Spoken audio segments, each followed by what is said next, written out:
એવું આંગણ હોય જ્યાં હંમેશા પ્રકૃતિનો માહોલ હોય, સુખ અને શાંતિ લહેરાતા હોય, એવો એક સમાજ, એવું એક ગામ જેની આજે આપણે સૌ કોઈ પરિકલ્પના કરી રહ્યા છીએ.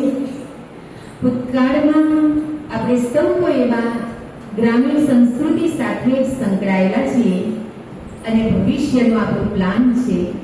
તો આવો આજના સુંદર મજાના સેમિનારની શરૂઆત પ્રકૃતિની ગોદમાં વિશ્વ રક્ષક પરમ શક્તિના સાનિધ્યમાં 2 મિનિટ માટે આપણે સૌ કોઈ મનના વિચારોને શાંત કરી પરમપિતા પરમાત્માનું આહ્વાન કરી આજના કાર્યક્રમની શુભ શરૂઆત કરીશું 2 મિનિટ સુંદર મજાના પ્રાર્થના ગીત સાથે.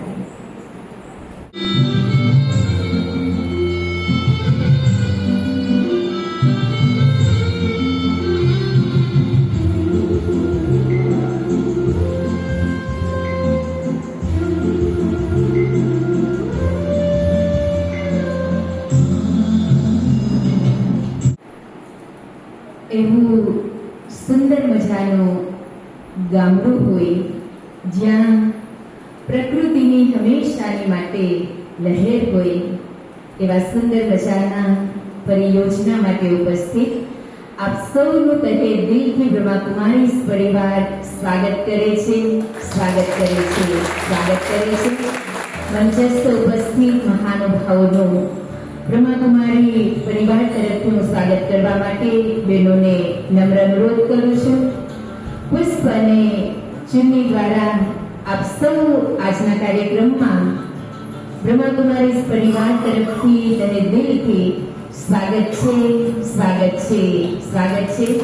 આદરણીય રાજ્ય દીદી, ભારતી દીદીજી, આપણે સૌ આપણી તાળીઓની ગડગડાટને ચાલુ રાખીશું.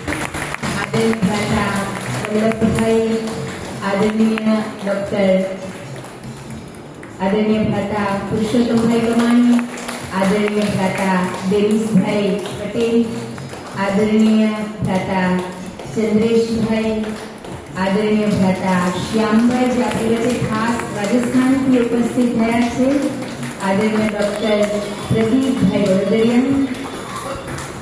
આપણા સૌ કોઈને સદભાગ્ય કહેવાય. ક્યારેક જ એવો મોકો બનતો હોય છે જે આપણે એક નવા સંકલ્પ સાથે નવા કાર્યક્રમની શુભ શરૂઆત કરવા માટે જઈ રહ્યા છીએ. રાજ ઋષિ ગોકુલગ્રામ યોજના, નવો સંકલ્પ જ્યારે આપણા મનની અંદર આવે ત્યારે જરૂરથી અઘરો લાગે, પરંતુ મહાનુભાવોનો એકમાત્ર શક્તિશાળી વિચાર એ પણ આપણને ઘણી બધી પ્રેરણા આપતો હોય છે. આજના કાર્યક્રમમાં આપ સૌ અલગ અલગ ગ્રામ્ય એરિયામાંથી, અલગ અલગ તાલુકામાંથી સરપંચશ્રીઓ, ગ્રામ્ય આગેવાન, ગ્રામ્ય સેવક અમારી વચ્ચે ઉપસ્થિત છે. આપ સૌનું પણ આ વિદ્યાલય ખૂબ ખૂબ સ્વાગત કરે છે, સ્વાગત કરે છે, સ્વાગત કરે છે. આવો નાની નાની કુમારીઓ જહાં આપકે પડે પોતાના કાલીગલી ભાષા અને ગીત, સંગીત, નૃત્ય સાથે આપણા સૌનું સ્વાગત કરવા આવી રહી છે કુમારી ખુશી, કુમારી માહી.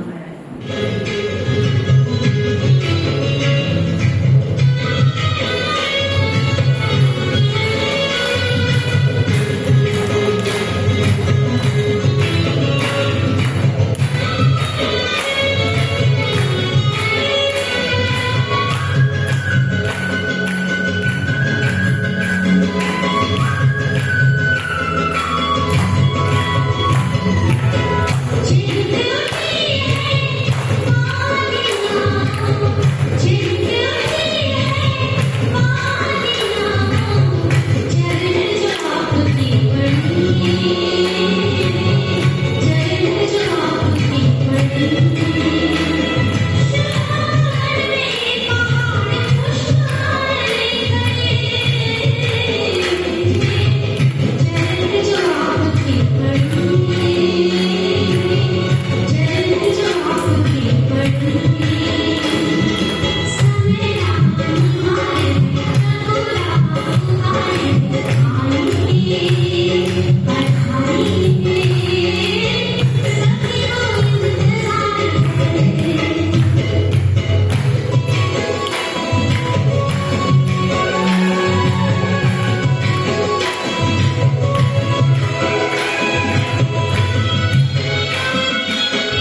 માઉન્ટ આબુ રાજસ્થાનથી ખાસ બ્રહ્માકુમારી સાથે વર્ષોથી જોડાયેલા અને સમર્પિત આદરણીય ભ્રાતા ચંદ્રેશભાઈ ઉપસ્થિત છે.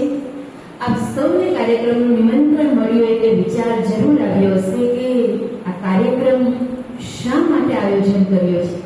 આવો આજના કાર્યક્રમનું લક્ષ્ય અને ઉદ્દેશ્ય આપણે સૌને સ્પષ્ટ કરશે.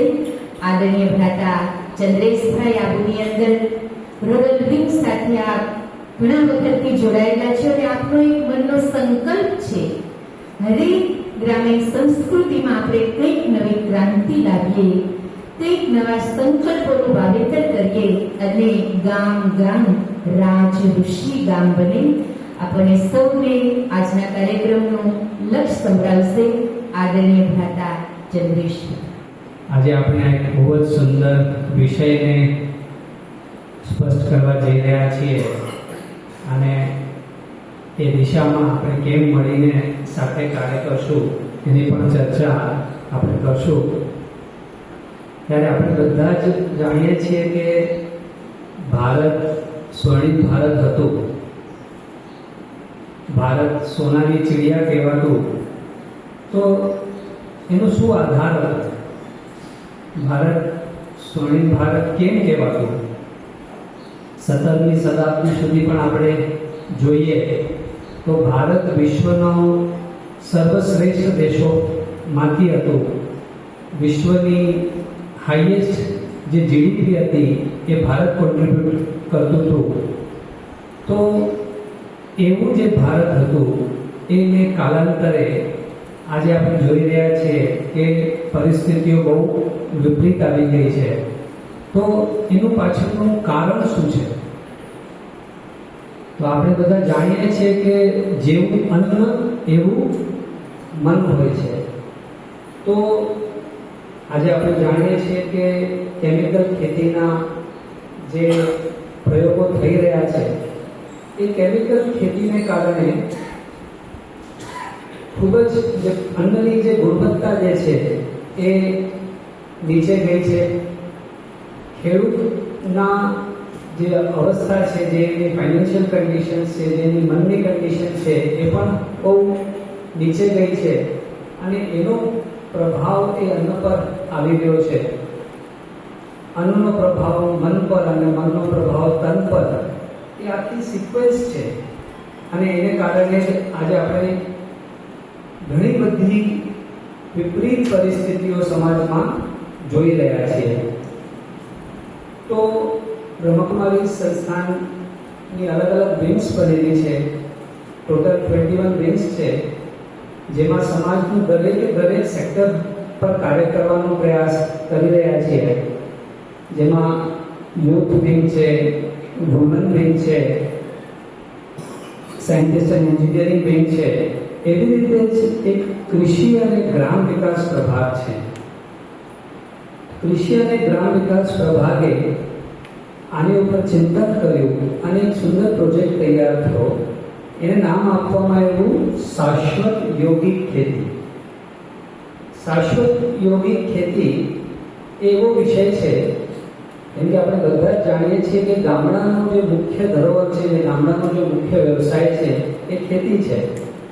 પણ જેમ જેમ આજે કેમિકલ ખેતીનો પ્રભાવ વધ્યો છે તો એનો આપણે બધા જોઈ રહ્યા છીએ કે ખેતીથી લોકો દૂર થઈ રહ્યા છે. ખેતીમાં ઇનપુટ લાગત જે છે એ વધતી જઈ રહી છે અને જે આઉટપુટ જે છે એ ઓછું થઈ આવી રહ્યું છે. સરેરાશ જો ખેડૂતનો નફો જોઈએ તો એ બહુ ઓછો થઈ ગયો છે. તો એના કારણે આજે સમાજ જે છે એ ખેડૂત વર્ગ જે છે એ ખેતીથી વિમુખ થઈ રહ્યું છે. આજે જે આપ અહીંયા બેઠા છો, આપને જે સભામાં જો હું પૂછું કે આપ બધા ખેડૂતો છો? હા, બધા જ ખેડૂતો છું ને? બોટાદ અને ઘણી બધી જગ્યાએ મોટા ભાગમાં જે છે ખેડૂત વર્ગ છે. તો શું આપ આપની આગલી પેઢીને ખેતી કરવા માંગો છો કે આપ આપની આગલી પેઢી, આપના બાળકો ખેતી કરે? બહુ સરસ. એક ભાઈએ હાથ ઉઠાવ કર્યો, એમની માટે તાળી પાડો. પણ સભામાં જે બેઠેલા મેક્સિમમ હતા બેઠા છે એનો ભાવ એ નથી, કેમ કે એ જે પરિસ્થિતિ અત્યારે જે ઝીલી રહ્યા છે તેવું નથી લાગતું કે આપણા બાળકો સ્વઈચ્છાથી ખેતી કરે. જો મજબૂરી હોય, કાંઈ સોલ્યુશન ના હોય અને એ પછી ખેતી કરે તો ઠીક છે, પણ જો એ બીજું કંઈ કરી શકતા હોય તો એ ખેતી ના કરે. તો આપ વિચાર કરો કે આજે આટલી બધી જનસંખ્યા આજે ભારતની 140 કરોડથી આપણે ઉપર જઈ રહ્યા છીએ. તો જો આગલી પેઢી ખેતી નહીં કરે તો આપણે ખાશું શું? એ બહુ મોટો અને ગંભીર વિષય છે જેની ઉપર ચિંતન કરવાની જરૂર છે. તો આજે કેમ ખેતી છોડી રહ્યા છે? કેમ કે ખેતીમાં એ વળતર નથી. એ જે ખેડૂતને પહેલા આપણે કહેવામાં આવતું ઉત્તમ ખેતી, મધ્યમ વ્યાપાર, નિકસ્તર નોકરી, તો જે ખેડૂતની ગરિમા હતી, ખેડૂત સર્વશ્રેષ્ઠ સમાજમાં સર્વશ્રેષ્ઠનું સ્થાન હતું. અને આજે શું થઈ ગયું છે કે કંઈ નથી કરતા તો ખેતી કરે છે, એવી પરિસ્થિતિ પર આજે આવીને સમાજ ઉભો રહી ગયો છે. તો ત્યારે આપણે આ જ ખેતીને પાછું ઉપાડવું પડશે. અને એ જ્યાં સુધી આપણે પ્રાકૃતિક અને અધ્યાત્મ એની સાથે નહીં જોડીએ ત્યાં સુધી એનું સમાધાન થવાનું નથી. તો આ જે શાશ્વત યોગી ખેતી છે ને એ બહુ જ સુંદર રીતે એ તૈયાર ડિઝાઇન થઈ છે અને એ કંઈ જ નથી, એ આપણા પૂર્વજો અને આપણા વડીલો જે કરતા હતા એ જ ખેતી પદ્ધતિ છે. આપણા વડીલો પહેલા કેમ પ્રેમથી ભજન ગાતા ગાતા ખેતીમાં એકદમ ખુશ મનથી પરમાત્માની યાદમાં પ્રાર્થના કરતા કરતા ખેતી કરતા હતા વડીલો આપણા રીતે ખેતી. ને આજે ખેતીની પરિસ્થિતિ શું થઈ ગઈ છે? કેટલું નાખ્યું અને કેટલું મળ્યું એના સિવાય બાકી ખેતી સાથે એવો કોઈ પ્રેમનો ભાવ રહ્યો છે એ નથી રહ્યો. એ જ એનું મૂળ કારણ છે કે આપણે પ્રકૃતિથી પ્રેમ કરતા બંધ થયા. આપણે પણ સમાજ એ ભાગદોડનું જે શહેરીકરણ જેવું છે જે હાલત, એવી રીતે ગ્રામીણ ક્ષેત્રમાં પણ એ જ પરિસ્થિતિ છે કે કેટલું નાખશું અને કેટલું વધારેમાં વધારે મળી શકે, એ કેવી રીતે મળી શકે, એ કઈ પણ રીતે મળી શકે, એમાં આપણા મૂલ્યો છે કે નહીં. આજે હું જે પેદા કરું છું એનાથી સમાજને શું મળશે? એ સમાજ બીમારીઓ તરફ જઈ રહ્યો છે. એ સમાજની આજે આપણે જોઈએ કેન્સર જેવી જે બીમારીઓ છે એનું મૂળ કારણમાં ક્યાંક ને ક્યાંક આપણી આ અન્ન પદ્ધતિ અને અન્ન ઉપજ કરવાની જે વિદ્યા છે એનું બહુ મોટું કારણ છે. જમીનની ફળદ્રુપતા પણ દિવસે દિવસે ઘટી છે, માનો છો આ બધા? તો એ ઘટવાનું પણ કારણ આ કેમિકલ ખેતી છે. તો કેટલા બધા આયામો, પાણીના જળના જે સ્તરો પહેલા જે ઉપર હતા એ જળ સ્તરો પણ આજે નીચે ગયા છે. એનું પણ કારણ શું છે? આ કેમિકલ ખેતી. કેમ કે આપણો જે આજે કેમિકલ ખેતીનો જેટલો વપરાશ કર્યો તો આપણો જે ખેડૂતનો જે સૌથી સારો જે મિત્ર હતો અળસિયો, એ અળસિયો આજે આપણા ખેતરમાં દેખાય છે? એ અળસિયા આજે આપણા ખેતરમાં દેખાતા નથી. કેમ કે જે આપણે ડીએપી અને યુરિયા જે નાખી રહ્યા છીએ એને સૂટ નહીં કરતા, એનાથી એનું મૃત્યુ થઈ ગયું છે કે એ લોકો નીચે જમીનમાં ઊંડાણમાં પેટાળમાં વયા જાય છે. અને એ જ અળસિયા શું કામ કરતા હતા? એ જ અળસિયા ચિત્રો બનાવતા હતા, ઉપર જતા નીચે જતા, ઉપર જતા નીચે જતા, તો એ આપણી જમીનને પોરસ બનાવતા હતા. અને એ જ્યારે નીચે જાય ત્યારે માટી ખાય, અને માટી ખાય અને જે એની નિષ્ઠા આવે એ ખેતી માટે ખાદનું કામ કરતી. એટલે પ્રકૃતિએ બનાવેલી જે કુદરતી ખાદની જે ફેક્ટરી હતી એને આપણે બંધ કરી દીધી અને આપણે બહારથી આ બધા ખાતરો લેવાનું શરૂ કર્યું. તો આપણે જેટલું પ્રકૃતિને પ્રેમ કરશું એટલા પ્રકૃતિની સમીપ જશું અને પ્રકૃતિ આપણને બધું જ આપશે. તો આજે અળસિયા જે હતા એના કારણે વરસાદના પાણી જ્યારે આવતા એ વરસાદના પાણી જમીનમાં નીચે ઉતરતા, અને હમણાં શું થઈ રહ્યું છે કે વરસાદના પાણી વહીને નીકળી જાય છે. તો આપણે બધાએ થોડું મનન ચિંતન કરવાની જરૂર છે. અને જેમ આપણને આટલો સમય લાગ્યો, 50 વર્ષ લાગ્યા, 50 વર્ષ પહેલા આ પ્રેક્ટિસીસ નહોતી, 50 વર્ષમાં જ આપણે આની આજે આપણે નીચે જવાની ચરમસીમા પણ જોઈ લીધી ખેતીની, કેમિકલ ખેતીને કારણે.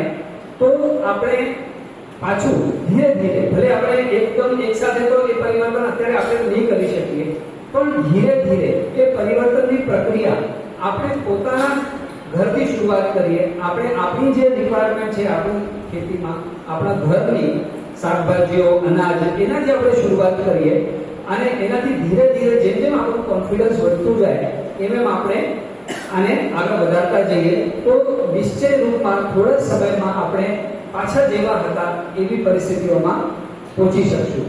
તો હવે આ જે પ્રાકૃતિક ખેતી અને યોગિક ખેતીનો જે વિષય છે એને જ્યારે અમે પ્રયાસ અને પ્રયોગ કર્યા તો અમને ખૂબ સરસ એમાં પરિણામો મળ્યા.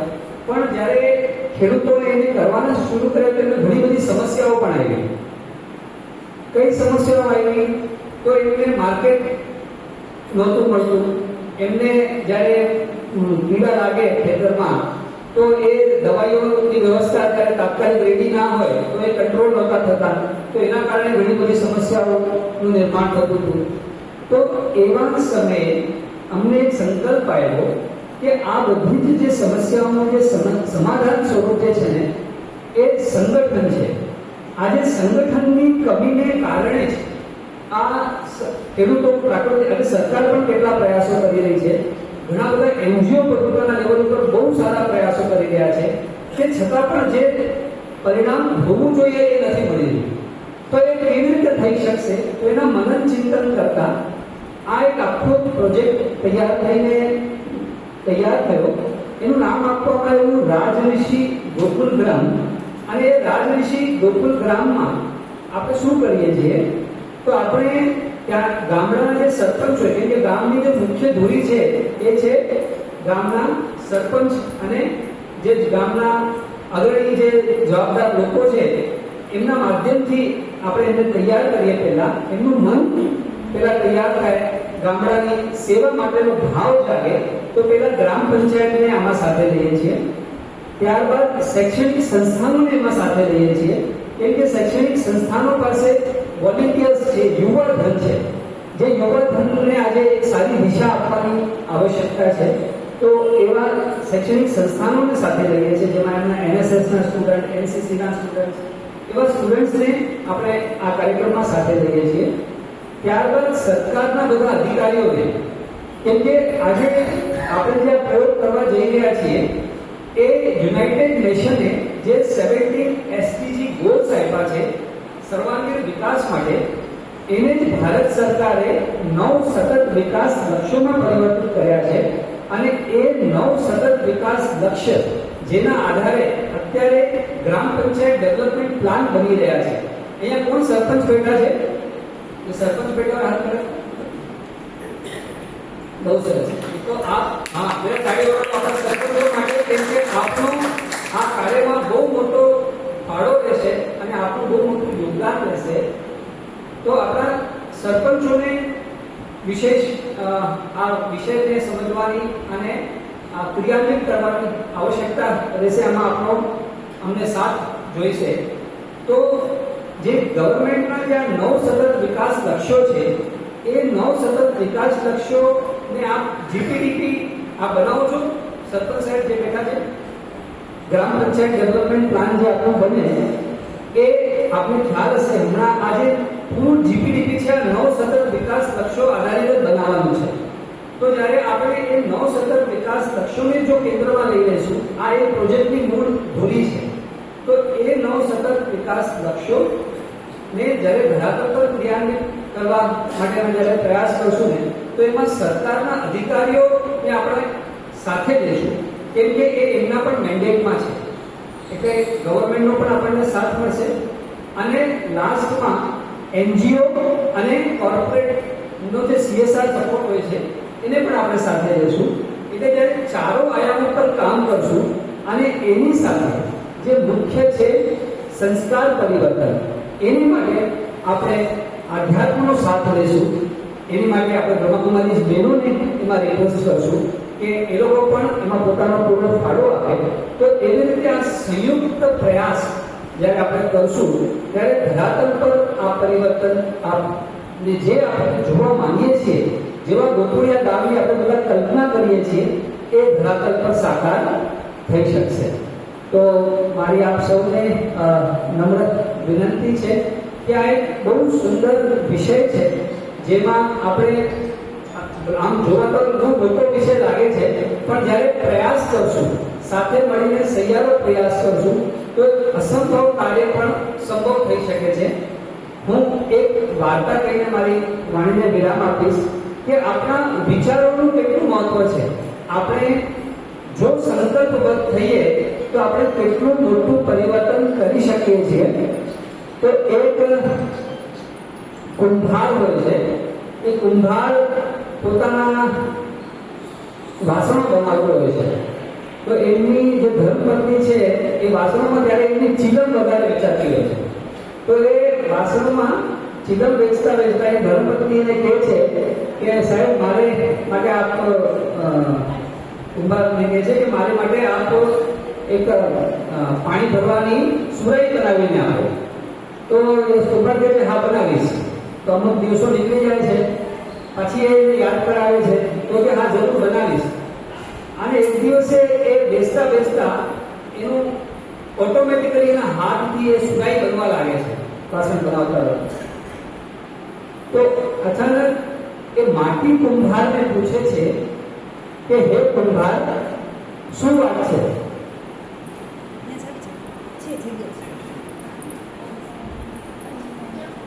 આવો પધારો. કુંભાર જે છે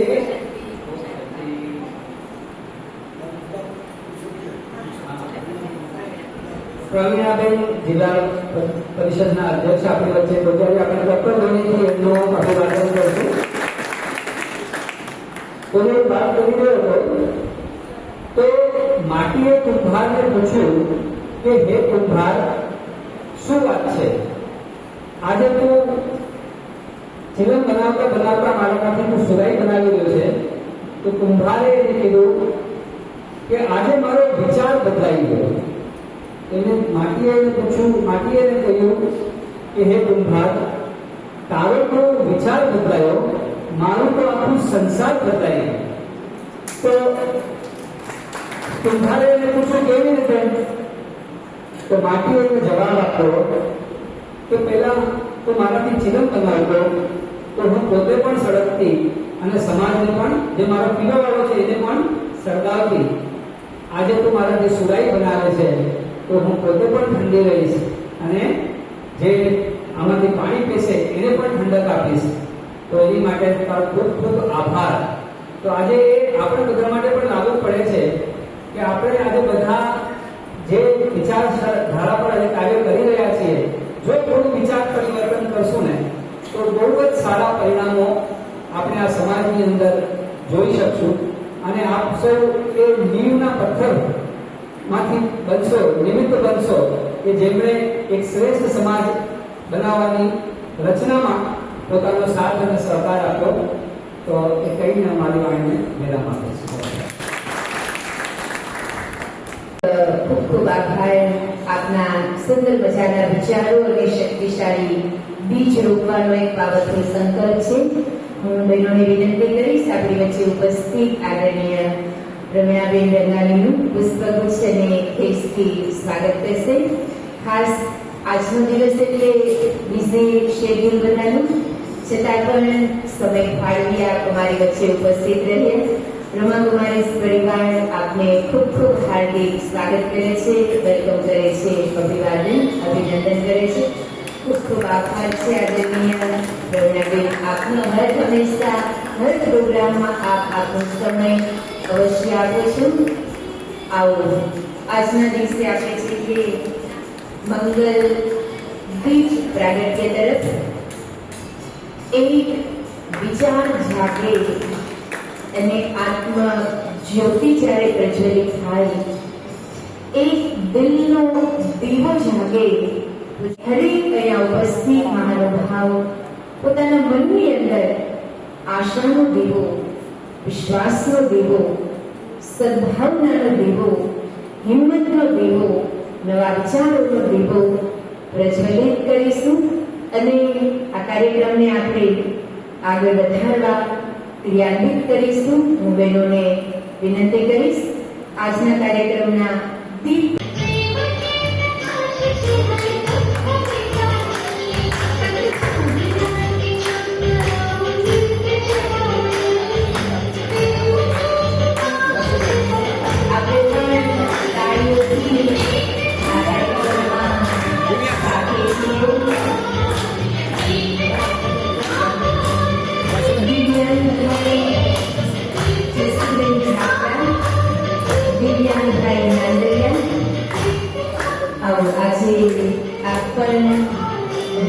નિમંત્રણને માન આપી અને ઉપસ્થિત રહ્યા છે. આપ સૌ પણ મારા માનવતા મહેમાન છો. આપ સૌ આજના આ કેન્દ્રમાં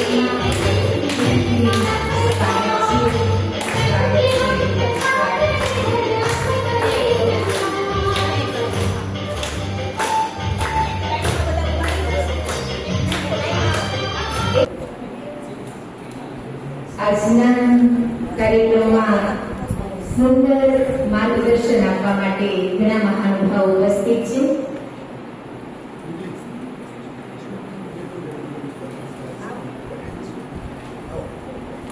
આપ પણ આવશો. આવો. આપણી વચ્ચે માનનીય ભ્રાતા હમણાં જ આબુ ખાતે સુંદર મજાના પરિસંવાદમાં આપે પણ ભાગ લીધેલો છે. શ્રી બ્રહ્મા કુમારી ઈશ્વરી વિશ્વવિદ્યાલયના આ હેપી વિલેજ કેમ્પસમાં આજે ઋષિ કૃષિ ગોકુળ ગામ એક પરિયોજનાના ભાગરૂપે યોજાયેલા આજના સેમિનારમાં આપણી વચ્ચે આપણે સૌને સેવા આપવા વધારે સેવા આપણા સૌના ભારતીજી ખાસ આબુથી વિશેષ રીતે આ કૃષિ પ્રભાગ સંભાળી રહ્યા છે, કૃષિ અને ગ્રામ વિભાગ એવા શ્રી ચંદ્રેશભાઈ, શ્રી ડોક્ટર પ્રદીપભાઈ ગુરુનાથી આપણી વચ્ચે રહેલા છે. વિશેષ રીતે ખાસ જયપુરથી એકની બાજુમાં જાહોદરા ગામ છે, જેને આદર્શ ઋષિકુળ વાળું કૃષિ અને આદર્શ ગામ કહી શકાય એવું ગામ બનાવ્યું છે. એમના સરપંચ શ્રી શ્યામજી રાઠોડ આપણી વચ્ચે બધાયેલા છે. એવું સરસ છે કે અંજુ દીદી અને ઇન્દ્ર દીદીએ એટલે પછી આપણે વચ્ચે બધાયેલા છે અમારા પુરુષોત્તમભાઈ કમાણી, જેઓ એક પોતાના ગામને આગળ બનાવવા માટે વર્ષોથી સરસ બધા તપશ્ચર્યા અને પ્રયાસ કરી રહ્યા છે. હમણાં ચંદ્રેશભાઈએ વાત કરી હતા ને કે બધાને સંકલિત કરવા, એમાં એજ્યુકેશનલ ઇન્સ્ટિટ્યૂટને પણ સંકલિત કરવી અને એમાં આપણા યુનિવર્સિટીના આપણો ડેનિસ જેમ યુવા તેની પટેલમાં છે. એટલે એક એવો એક માહોલ એના સામાજિક સંસ્થામાં આપણે રિલાયન્સ ફાઉન્ડેશનના દિવસની છે, બીજી સામાજિક સંસ્થાઓ સાથે જોડાયેલા છે. અમારા સરપંચશ્રીઓ રહેલા છે, ગૌ સેવા સાથે સંકળાયેલા મારા ભાઈ ગૌમતીઓના વર્ષોથી રહ્યા રહેલા છે. અને આપ સૌ વડીલો, મિત્રો, ભાઈઓ અને બહેનો, આપણામાં કેવું છે કે necessity is the mother of invention. આપત્તિ અને આપદા આવે ને એટલે એમાંથી કંઈક નવું કરવાનું સૂઝે. અને અત્યારે દિવસો એવા આવ્યા છે કે સમગ્ર માનવ જાત સંકટમાં છે. સમગ્ર વિશ્વ એક ચકડોળે થયો છે. જો વિશ્વ યુદ્ધ, અણુ યુદ્ધ, પરમાણુ યુદ્ધ, આતંકવાદ એ બધા મેન નહીં, પણ કુદરતી પ્રાકૃતિક આપદાઓ અત્યારે જોઈ રહ્યા છે. હિમાચલ અને ઉત્તરાખંડમાં જ્યાં વરસાદ હતો ત્યાં અનેક વરસાદ અને બાકીના બધી ધરતીકંપ, ભૂકંપથી માંડીને બધા જ પ્રકારની કુદરતી આપત્તિઓ, અને એને કારણે હજી માનવ જાત ઉપર આજે ત્યારે કેન્સર સર્જન કહી શકાય કે કેન્સરથી માંડીને અનેક બીમારીઓ, એટલું બધું એક વાતાવરણ કલુષિત થયું છે કે 21મી સદી એ ખરેખર વિકાસની સદી બનવાની છે કે વિનાશની. આ ક્રિકેટ આપણે આવી ગયા છે, પર્યાવરણનો નાશ. એમાં કહે ને કે ખારા જળમાં મીઠી વીજળી, એ પ્રકારનો એક સુરત પ્રયાસ મેં વાત કરી. ચંદ્રેશભાઈ 21 જેટલા પ્રભાગ દ્વારા આ સમાજ જીવનને સાત્વિક બનાવવા માટે, સંસ્કારી બનાવવા માટે, આખા વિશ્વને એક આમ કહી દો રૂલ પર બનાવવા માટે ઈશ્વરી વિશ્વવિદ્યાલય દ્વારા જે પ્રયાસ થઈ રહ્યા છે. 110થી વધારે દેશોની અંદર આ કામ ચાલી રહ્યું છે. પૂજ્ય બાબાના આશીર્વાદથી માઉન્ટ હેડક્વાર્ટર અને પૂજ્ય ભારતી નીતિ જેવી અનેક બાકીના દુનિયાની દીદીઓ છે, જીવન સમર્પિત કરીને સમાજ સેવા, દેશ સેવા અને વિશ્વ કલ્યાણ માટે જે કાર્ય કરી રહ્યા છે, એના ભાગરૂપે આપણે અહીંયા એકઠા થયા છે. એટલે આપણે પણ કંઈક ફરજ પડે છે. આપણે પણ ક્યાંક આજે એક સંકલ્પ થવો જોઈએ કે તમે ને હું પણ આ એક મહા વિશ્વના એક પાર્ટ છે. ત્યારે આજે જયારે અનેક સામાજિક સંસ્થાઓ, બાકી ધાર્મિક સંસ્થાઓ, એનજીઓ, વ્યક્તિગત કે પછી સરકાર પણ હવે બધાએ વિચાર કર્યો છે કે ભાઈ આ એક નવો વાયરો આવ્યો છે, વિન્ડ ઓફ ચેન્જ. ભાઈ કાંઈક કરવું પડશે.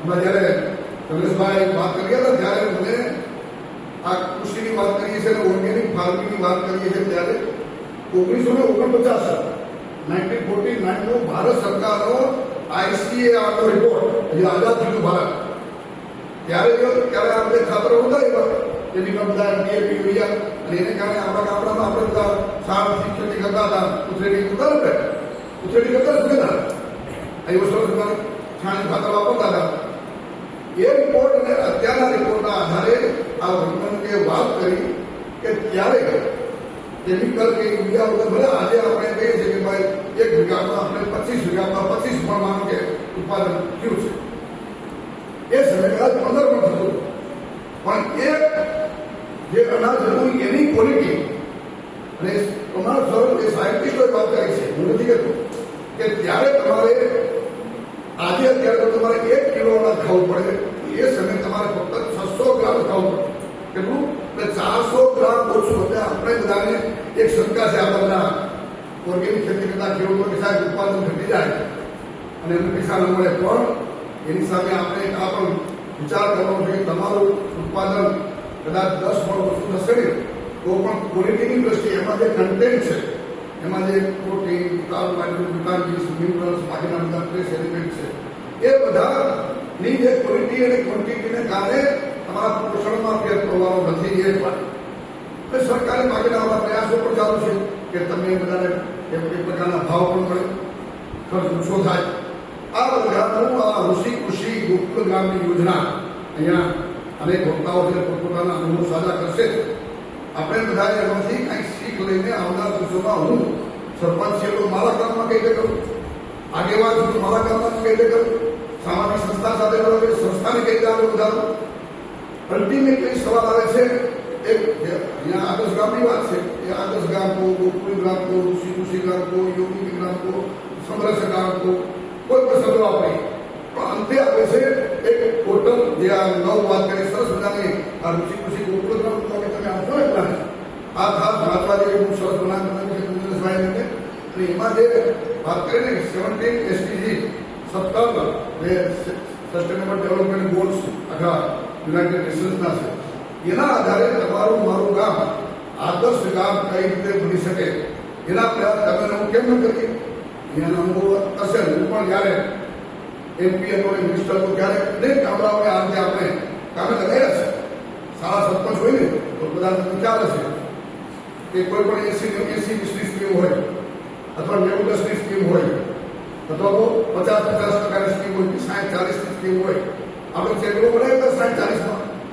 60% સરકાર આપે કે 40% આપણે ભોગવતા હતા શ્રમદાન કરતા હતા ક્યાંયથી સળિયા ભેગા લોખંડ લઈ આવતા હતા ક્યાંયથી સિમેન્ટ લાવતા હતા દાતાઓ પાસેથી અને શ્રમદાન કરીને આપણા ગામમાં ચેકડી બનાવતા હતા મને યાદ આવે છે અમારા ગામ કનોડા તાલુકાનું રાઈટ બાજુ ગામ છે ત્યાંના સરપંચ એ સમયે સરસ મજાની આ પ્રકારની સ્કીમનો ઉપયોગ કરીને 90-10 સ્કીમનો મોટો ટાંકો લે પાણી કામ કરે ગામના લોકોએ નક્કી કર્યું કે આપણે આ જાતે કામ કરવું છે આપણે કોન્ટ્રાક્ટ જેવું નથી અને કોન્ટ્રાક્ટના જે લોકો થાય પૈસા માટે શ્રમદાન કરીએ સાથમાંથી ઉભા રહીને ગામના લોકો કામ કરે અને સરસ મજાનું કામ કરતા કરતા જે 9-10ની સ્કીમ હતી એમાં 10% તો ગામે ભરવા પડ્યા જ નહીં પણ 90% જે સરકારે એ બતાવી એમાંથી પણ 10% વધ્યા કારણ કે આપણે જાણીએ છીએ કોન્ટ્રાક્ટ કરવાનો સુધો વધે અને એમાં શ્રમદાન કરે અને સારું સારું કામ એમાં કામમાં લો ક્વોલિટી કોમ્પ્રોમાઇઝ છતાં પણ 10% 20% રૂપિયા વધ્યા પેલા 20% હવે એ 20% રૂપિયા શું થયું ગામના લોકોએ કે સરપંચને લઈને બીજી સ્કીમ માટે ચાલો 80-20ની સ્કીમનો લાભ નહીં 80-20ની સ્કીમનો લાભ મળે 80% 20% સરકાર ભરવા પડે એટલે 20%માંથી ભેગા 80% આવ્યા વળી એક કામ કર્યું એમાં પાછા 10% વધ્યા આમ કરતા કરતા પોતે અનેકવિધ યોજનાઓ દ્વારા ગામની જેટલી સુવિધાઓની જરૂર હતી એ બધી પૂરી કરી અને છતાં પણ ગામનું ભંડોળ વધતું રહ્યું આ પ્રકારના સરપંચો એક્ટિવ હોય તો કઈ રીતે પોતાના ગામને એક આદર્શ કાર્ય પાછળ પડી જાય કે ધારાસભ્ય પાસે પહોંચી જાય સંસદ પાસે પહોંચી જાય જિલ્લા પંચાયત ખાસ આવી ગયા છે એમની પાસે પડી જાય અને એમ કહે કે ભાઈ મારા ગામને તો આપવું જ પડશો અને પોતાનું જે લય પાર નહીં અને સરસ ગામને આદર્શ ગામ બનાવે આવા અનેક ગામડાઓ આપણે આદર્શ ગામડા બનાવવા પણ છે અને બનાવવા છે ત્યારે બ્રહ્માકુમારી દ્વારા ત્યાં સરસ મજાનું એક અભિયાન ઉપાડ્યું છે ત્યારે આપણે રાજકોટ જિલ્લો અને ખાસ કરીને અહીંયા ઉપસ્થિત આપણે બધા એક બધા એમ્બેસેડર બની ભાઈ હું એક ગામ સાથે રહીને દીદી સાથે રહીને અમે એ ગામને કઈ રીતે આદર્શ ગામ બનાવવું, કઈ રીતે ત્યાં કૃષિનું કામ બનાવવું, મટીરિયલ ફાર્મિંગથી બાકીની બધી સુવિધાઓ ત્યાં એ ગામમાં ઊભી કરવી અને એ માટે બધાનું સતત સામાજિક સંસ્થાઓ, ધાર્મિક સંસ્થાઓ, CSR વાત કરીને કોર્પોરેટ અત્યારે એજ્યુકેશન ઇન્સ્ટિટ્યૂટ હમણાં સરપંચશ્રી વાત કરી હતા કે એમને બાળ પંચાયત વાત કરશે કદાચ વધારે બાળ પંચાયતની કરી બાળકોમાં સંસ્કારનું કામ આ પ્રકારનું એક સરસ મજાનું એક આદર્શ નોવેલ ગામ બને એ માટેનો આજનો એક સુંદર પ્રયાસ છે. ત્યારે આપણે સૌ બધા ગામડાને અને આવનારા દિવસોમાં હું તો કમ્યુનિકેશન સાથે કહું છું કે આજે બાકીના બધામાં આપણા બાળકો જાય છે પણ ત્યાં હવે સેચ્યુરેશન થઈ ગયું છે, ત્યાં બેકારી થઈ ગઈ છે, ત્યાં કોઈને નોકરી મળવા નથી, કેટલો બિઝનેસ કરવાનો નથી. તમારે મારે આપણા બાળકોને એજ્યુકેશન સાથે ખેતી કરાવવાની છે.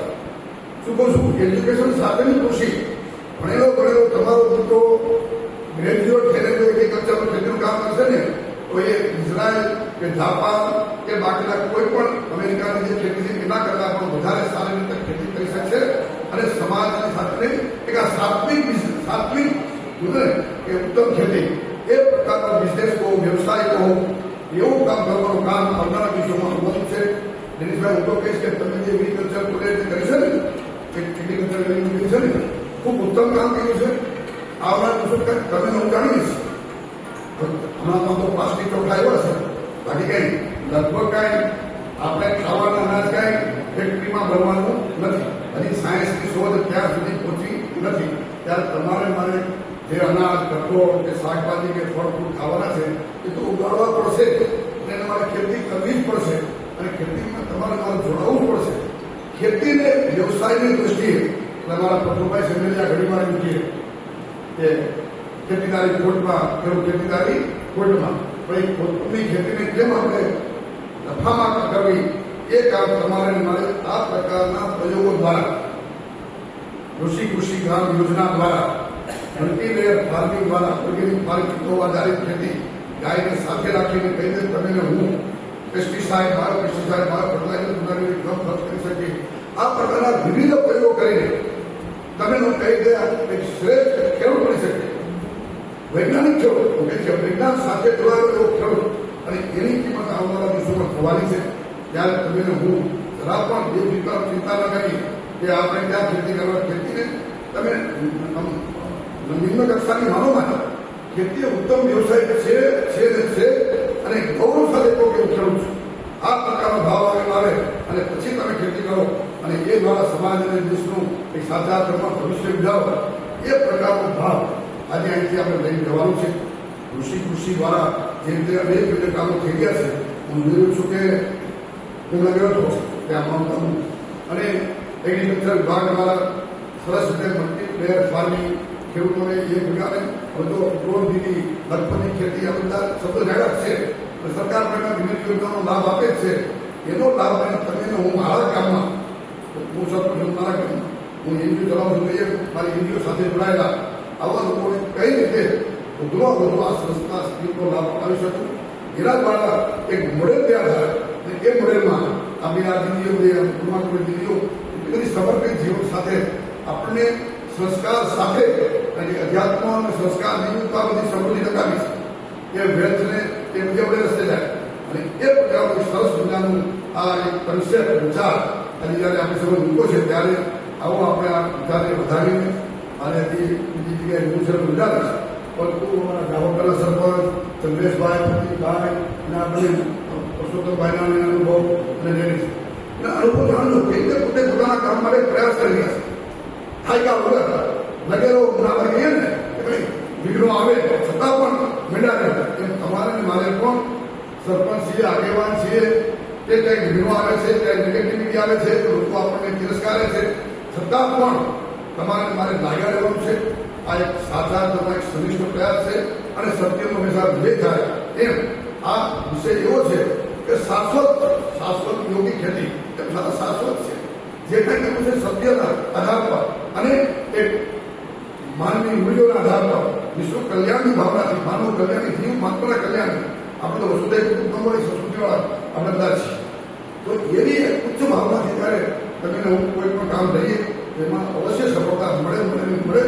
તમે હું જે ક્ષેત્રમાં હોય, હું ખાલી વૃક્ષારોપણમાં છું, એમાં કામ કરી, પર્યાવરણ જળ પ્રબંધનમાં છું, એમાં કામ કરી, હું સામાન્ય સંસ્થાઓ એકત્રિત કરું છું, એમાં કામ કરી, હું ખેતીમાં છું, યોગી ખેતીમાં છું કે ઓર્ગેનિક ફાર્મિંગમાં છું, કોઈ પણ જે ક્ષેત્રમાં છે એમાં श्रेष्ठ काम करने बहुत ही उमंग उत्साह से हम सबके बीच में बहुत ही सारा गाइड किया।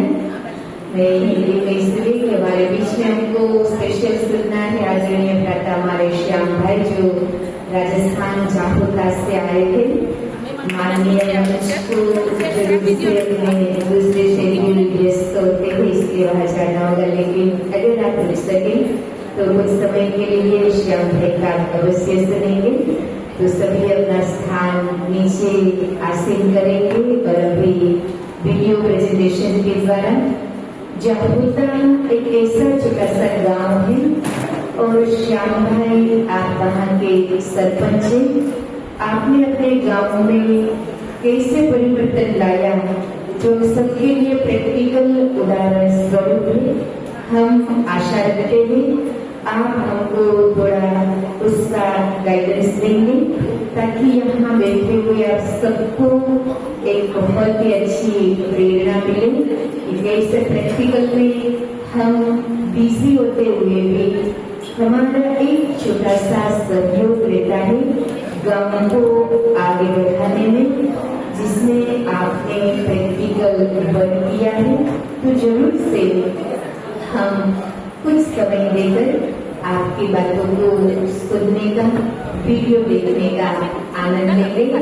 आदरणीय भ्राता सामग्री का वितरण इत्यादि के अलावा स्थानीय भामाशाहों के सहयोग से शिक्षण संस्थानों का भौतिक विकास किया गया। स्वस्थ गांव बनाने की दिशा में योग, स्वास्थ्य शिविर, रक्तदान शिविर, व्यसन मुक्ति शिविर, कैंसर चेकअप, ऑपरेशन थिएटर का निर्माण, पशु चिकित्सालय की स्थापना, मिलेट से जैविकरण को बढ़ावा देना आदि कार्यक्रमों के आयोजन किए गए। गरीबी मुक्त और आजीविका युक्त गांव बनाने की प्रक्रिया में किसानों के लिए प्राकृतिक यौगिक कृषि संबंधी प्रशिक्षण देना, कृषि उपकरण उपलब्ध कराना।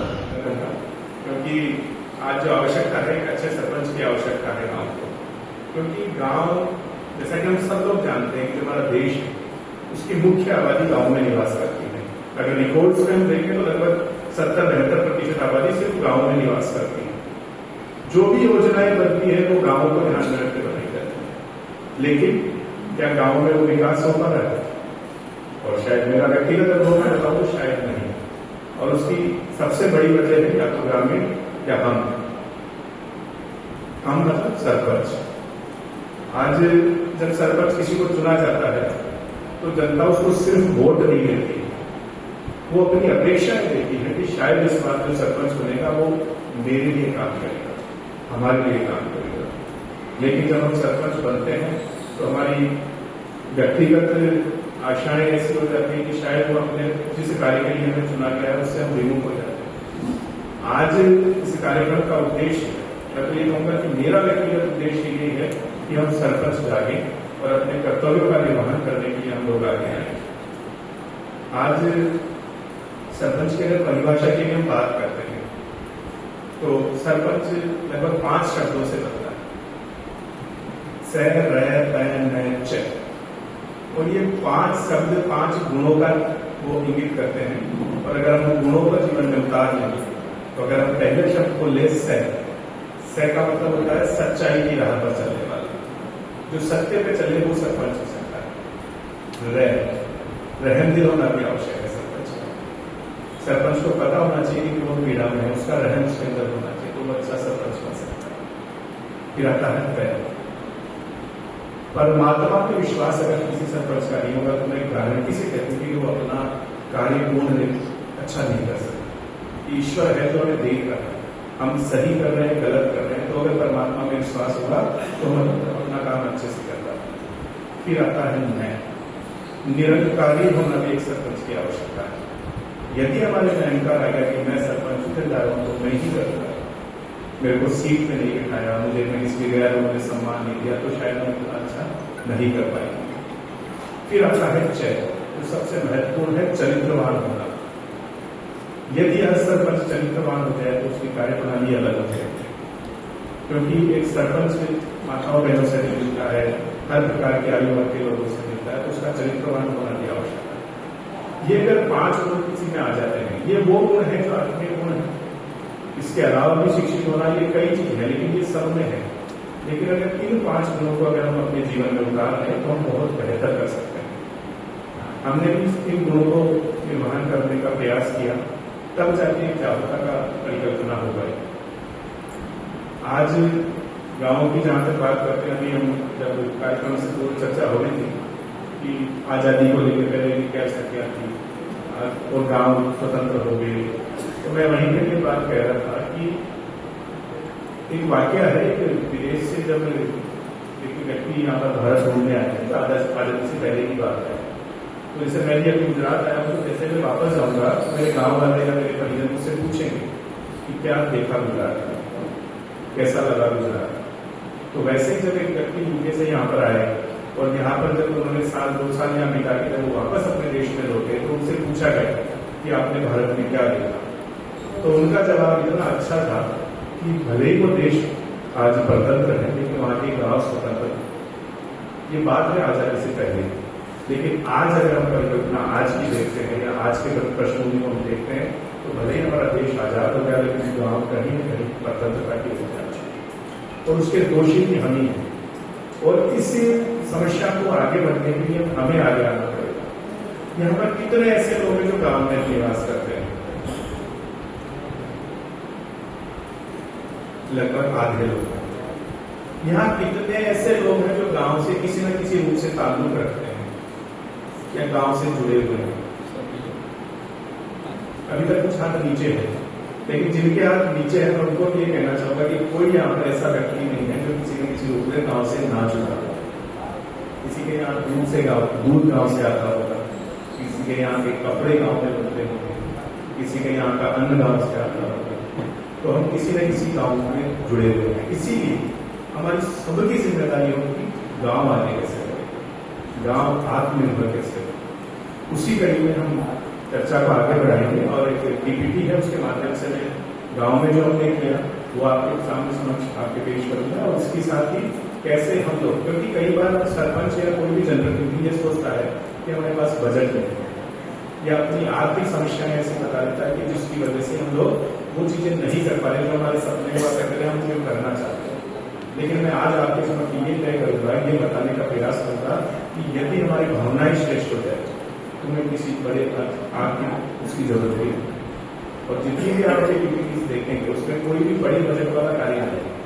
तो मैं आपको ये कहना चाहता हूँ कि हम अगर छोटे छोटे कार्य करें तो हम काफी बड़ा परिवर्तन ला सकते हैं। कई बार हम बड़े कार्य करने के चक्कर में छोटे कार्य से भी विमुख हो जाते हैं और छोटे कार्य करने से भी हम दूर होते जाते हैं, कुछ नहीं कर पाते, सोचते हैं कि पढ़ाई करेंगे। तो वो ये देखिए ये हमारे शुरुआत होती है गाँव की, और ये गांव की हमारी पंचायत जो ऑफिस है, जो पंचायत परिसर है वो है। ये जो कलर आप देख रहे हैं हमारा गुलाबी कलर जयपुर के पास होने की वजह से हमने कॉन्सेप्ट को ऐसा रखा है कि हम गेरू कलर होता है इसको गुलाबी रंग के रूप में देखा जाता है। ये हमारा कलर है जो मैक्सिमम सरकारी स्थानों पर और जो मुख्य जो मांग है उनके ऐसा ही कलर है। यदि सस्टेनेबल डेवलपमेंट गोल्स की बात करें तो जो 17 SDGs हैं, तो गाँव में उनको जैसे भी सरपंच है, मैं विशेषकर उनको ये बताना चाहूंगा कि जो जीपीडीपी बना रहे हैं, जीपीडीपी आप खुद बनाते हैं या ब्लॉक स्तर पे बनती है? सरपंच से पूछना चाहूंगा जीपीडीपी जो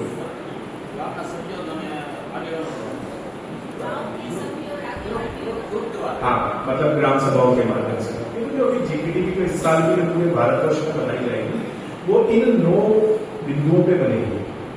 पिछली बन भी चुकी राजस्थान में, तो गुजरात में मुझे कोई जानकारी नहीं है।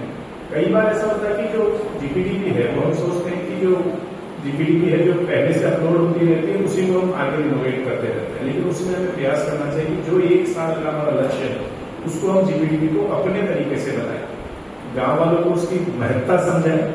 राजस्थान में हमारी स्थिति ऐसी कि कई सरपंचों को भी जीपीडीपी की फुल फॉर्म भी नहीं पता और इसकी कितनी महत्ता है वो सरपंचों को भी नहीं पता। लेकिन ये मैं ये मानता हूँ कि ग्रामीण जनों को भी पता होना चाहिए कि हमारे 1 साल में कितना विकास हमें करना है।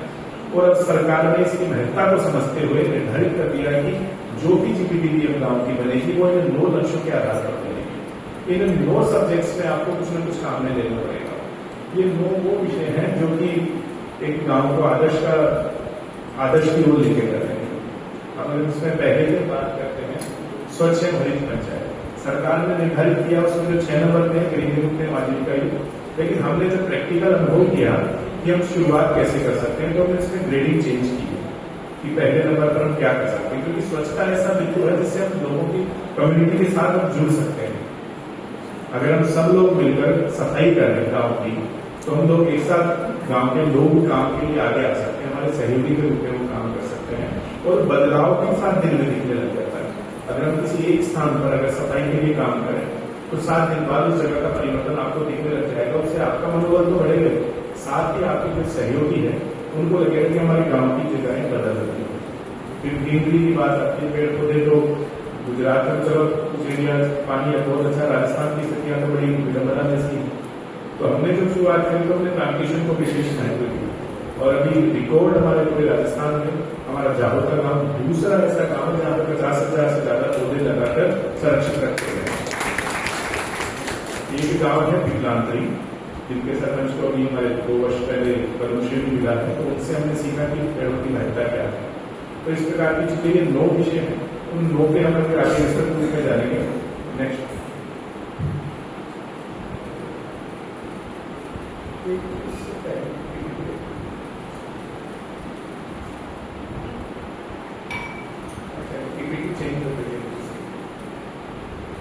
तो मैं इससे पहले चर्चा करूंगा। तो जैसे भी हमारे गांव में स्थितियां होती है ना, तो कई बार हम सरकार के भरोसे रहते हैं कि सरकार आएगी, उन्होंने बजट दे दिया, ये करेगी, और हम हाथ पे हाथ करके भेज जाते हैं। तो जितने भी सरपंच यहाँ बैठे हैं उनसे पहली बात तो ये कहना चाहूंगा कि यहाँ पर आपको कोई नीचे दिखाने के लिए मेरा आने का उद्देश्य नहीं था या कोई ऐसी चर्चा नहीं, लेकिन हम आपको सिर्फ इतना सा मेरे जो वाणी में आप समझना, इसके भाव को समझना कि हम हमारे कर्तव्यों तक आपको मैं बोध करा पाऊँ, मेरा उद्देश्य मात्र इतना है। आप भले ही हमारे से बहुत बेहतरीन कर रहे हैं, लेकिन क्या और सरपंच ऐसे हो क्या मिलकर क्या ऐसे क्लस्टर के रूप में काम कर सकते हैं? क्योंकि अभी राजकोट की जहाँ तक बात है तो हमारा उद्देश्य है कि हर जिले से हम एक क्लस्टर बनाए जहाँ से 5 से 10 सरपंच जो बेहतर कर रहे हैं। कुछ सरपंच ऐसे भी आते हैं जिनको रीति नीति नहीं पता, क्योंकि सरपंच के लिए कोई ट्रेनिंग नहीं होती पहले, और ऐसा नहीं कि कोई ये परीक्षा पास करेंगे तो आप सरपंच का चुनाव लड़ सकते हैं। तो इसलिए हमें कोशिश करनी है कि मैं आप मेरे से ज्यादा कुछ जानता हूँ, आप मेरे से ज्यादा कुछ विषय को जानते हैं, तो हम सभी मिलकर कैसे एक अच्छी ग्राम पंचायत की स्थापना करना है, उस उद्देश्य से हमें आगे का काम करना है। तो राजकोट में जब भी आवश्यकता पड़ेगी तो हम लोग यहाँ आते रहेंगे और कैसे हम सर्वांगीण विकास की बात करें। सरकार तो फिलहाल ये करेगी जो सतत विकास के लक्ष्य हैं उनमें से कोई आप एक थीम पकड़े और उस पर आप काम कर रहे हैं, चाहे ग्रीनरी के लिए हो या महिलाओं के लिए काम हो, उस पर कर रहे हैं। लेकिन हमारा प्रयास ये है कि हम सर्वांगीण विकास करें। और राजस्थान में जाहोर एकमात्र ऐसी पंचायत है जो 9 LSDGs पे काम कर रही है, जो 9 बिंदुओं पे काम करने का प्रयास कर रही है। तो हमें भी कोशिश ये करनी कि हम सभी बिंदुओं पे काम करें। तो इसी प्रकार से हम जब बात करते हैं गाँव की, तो मेरे भी जब हमारे यहाँ थोड़ी से आपको थोड़ा सा पीछे लेके चलता हूँ 5 साल पहले, जब क्योंकि पॉलिटिक्स जो होती है ना उसमें कहीं ना कहीं बैकग्राउंड की जरूरत होती है। तो हमारा कहीं ना कहीं ऐसा कभी जीवन में सोचा भी नहीं था कि पॉलिटिक्स में आना है या सरपंच का चुनाव लड़ना है, क्योंकि आप सभी सहमत होंगे मेरी बात से कि सरपंच का चुनाव लड़ने के लिए या कोई भी चुनाव लड़ने के लिए मुख्य 3 चीजों की आवश्यकता होती है। और वो पहली चीज होती है कि आपका आर्थिक स्तर कैसा है, फाइनेंशियली कंडीशन आपकी कैसी है। दूसरी की हम बात करें तो आपका जाति कैसी है, आपकी जाति के कितने वोट्स हैं वो देखा जाता है। तीसरी हम बात करें तो आपका पॉलिटिकल बैकग्राउंड क्या है, उस चीज को भी देखा जाता है।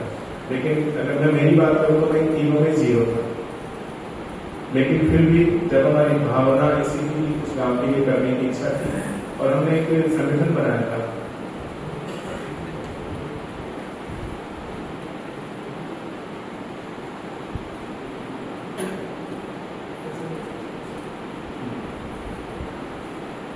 तो जब ये तीनों चीजें नहीं थी तो हमने सोचा कि हम तो गांव में काम करेंगे।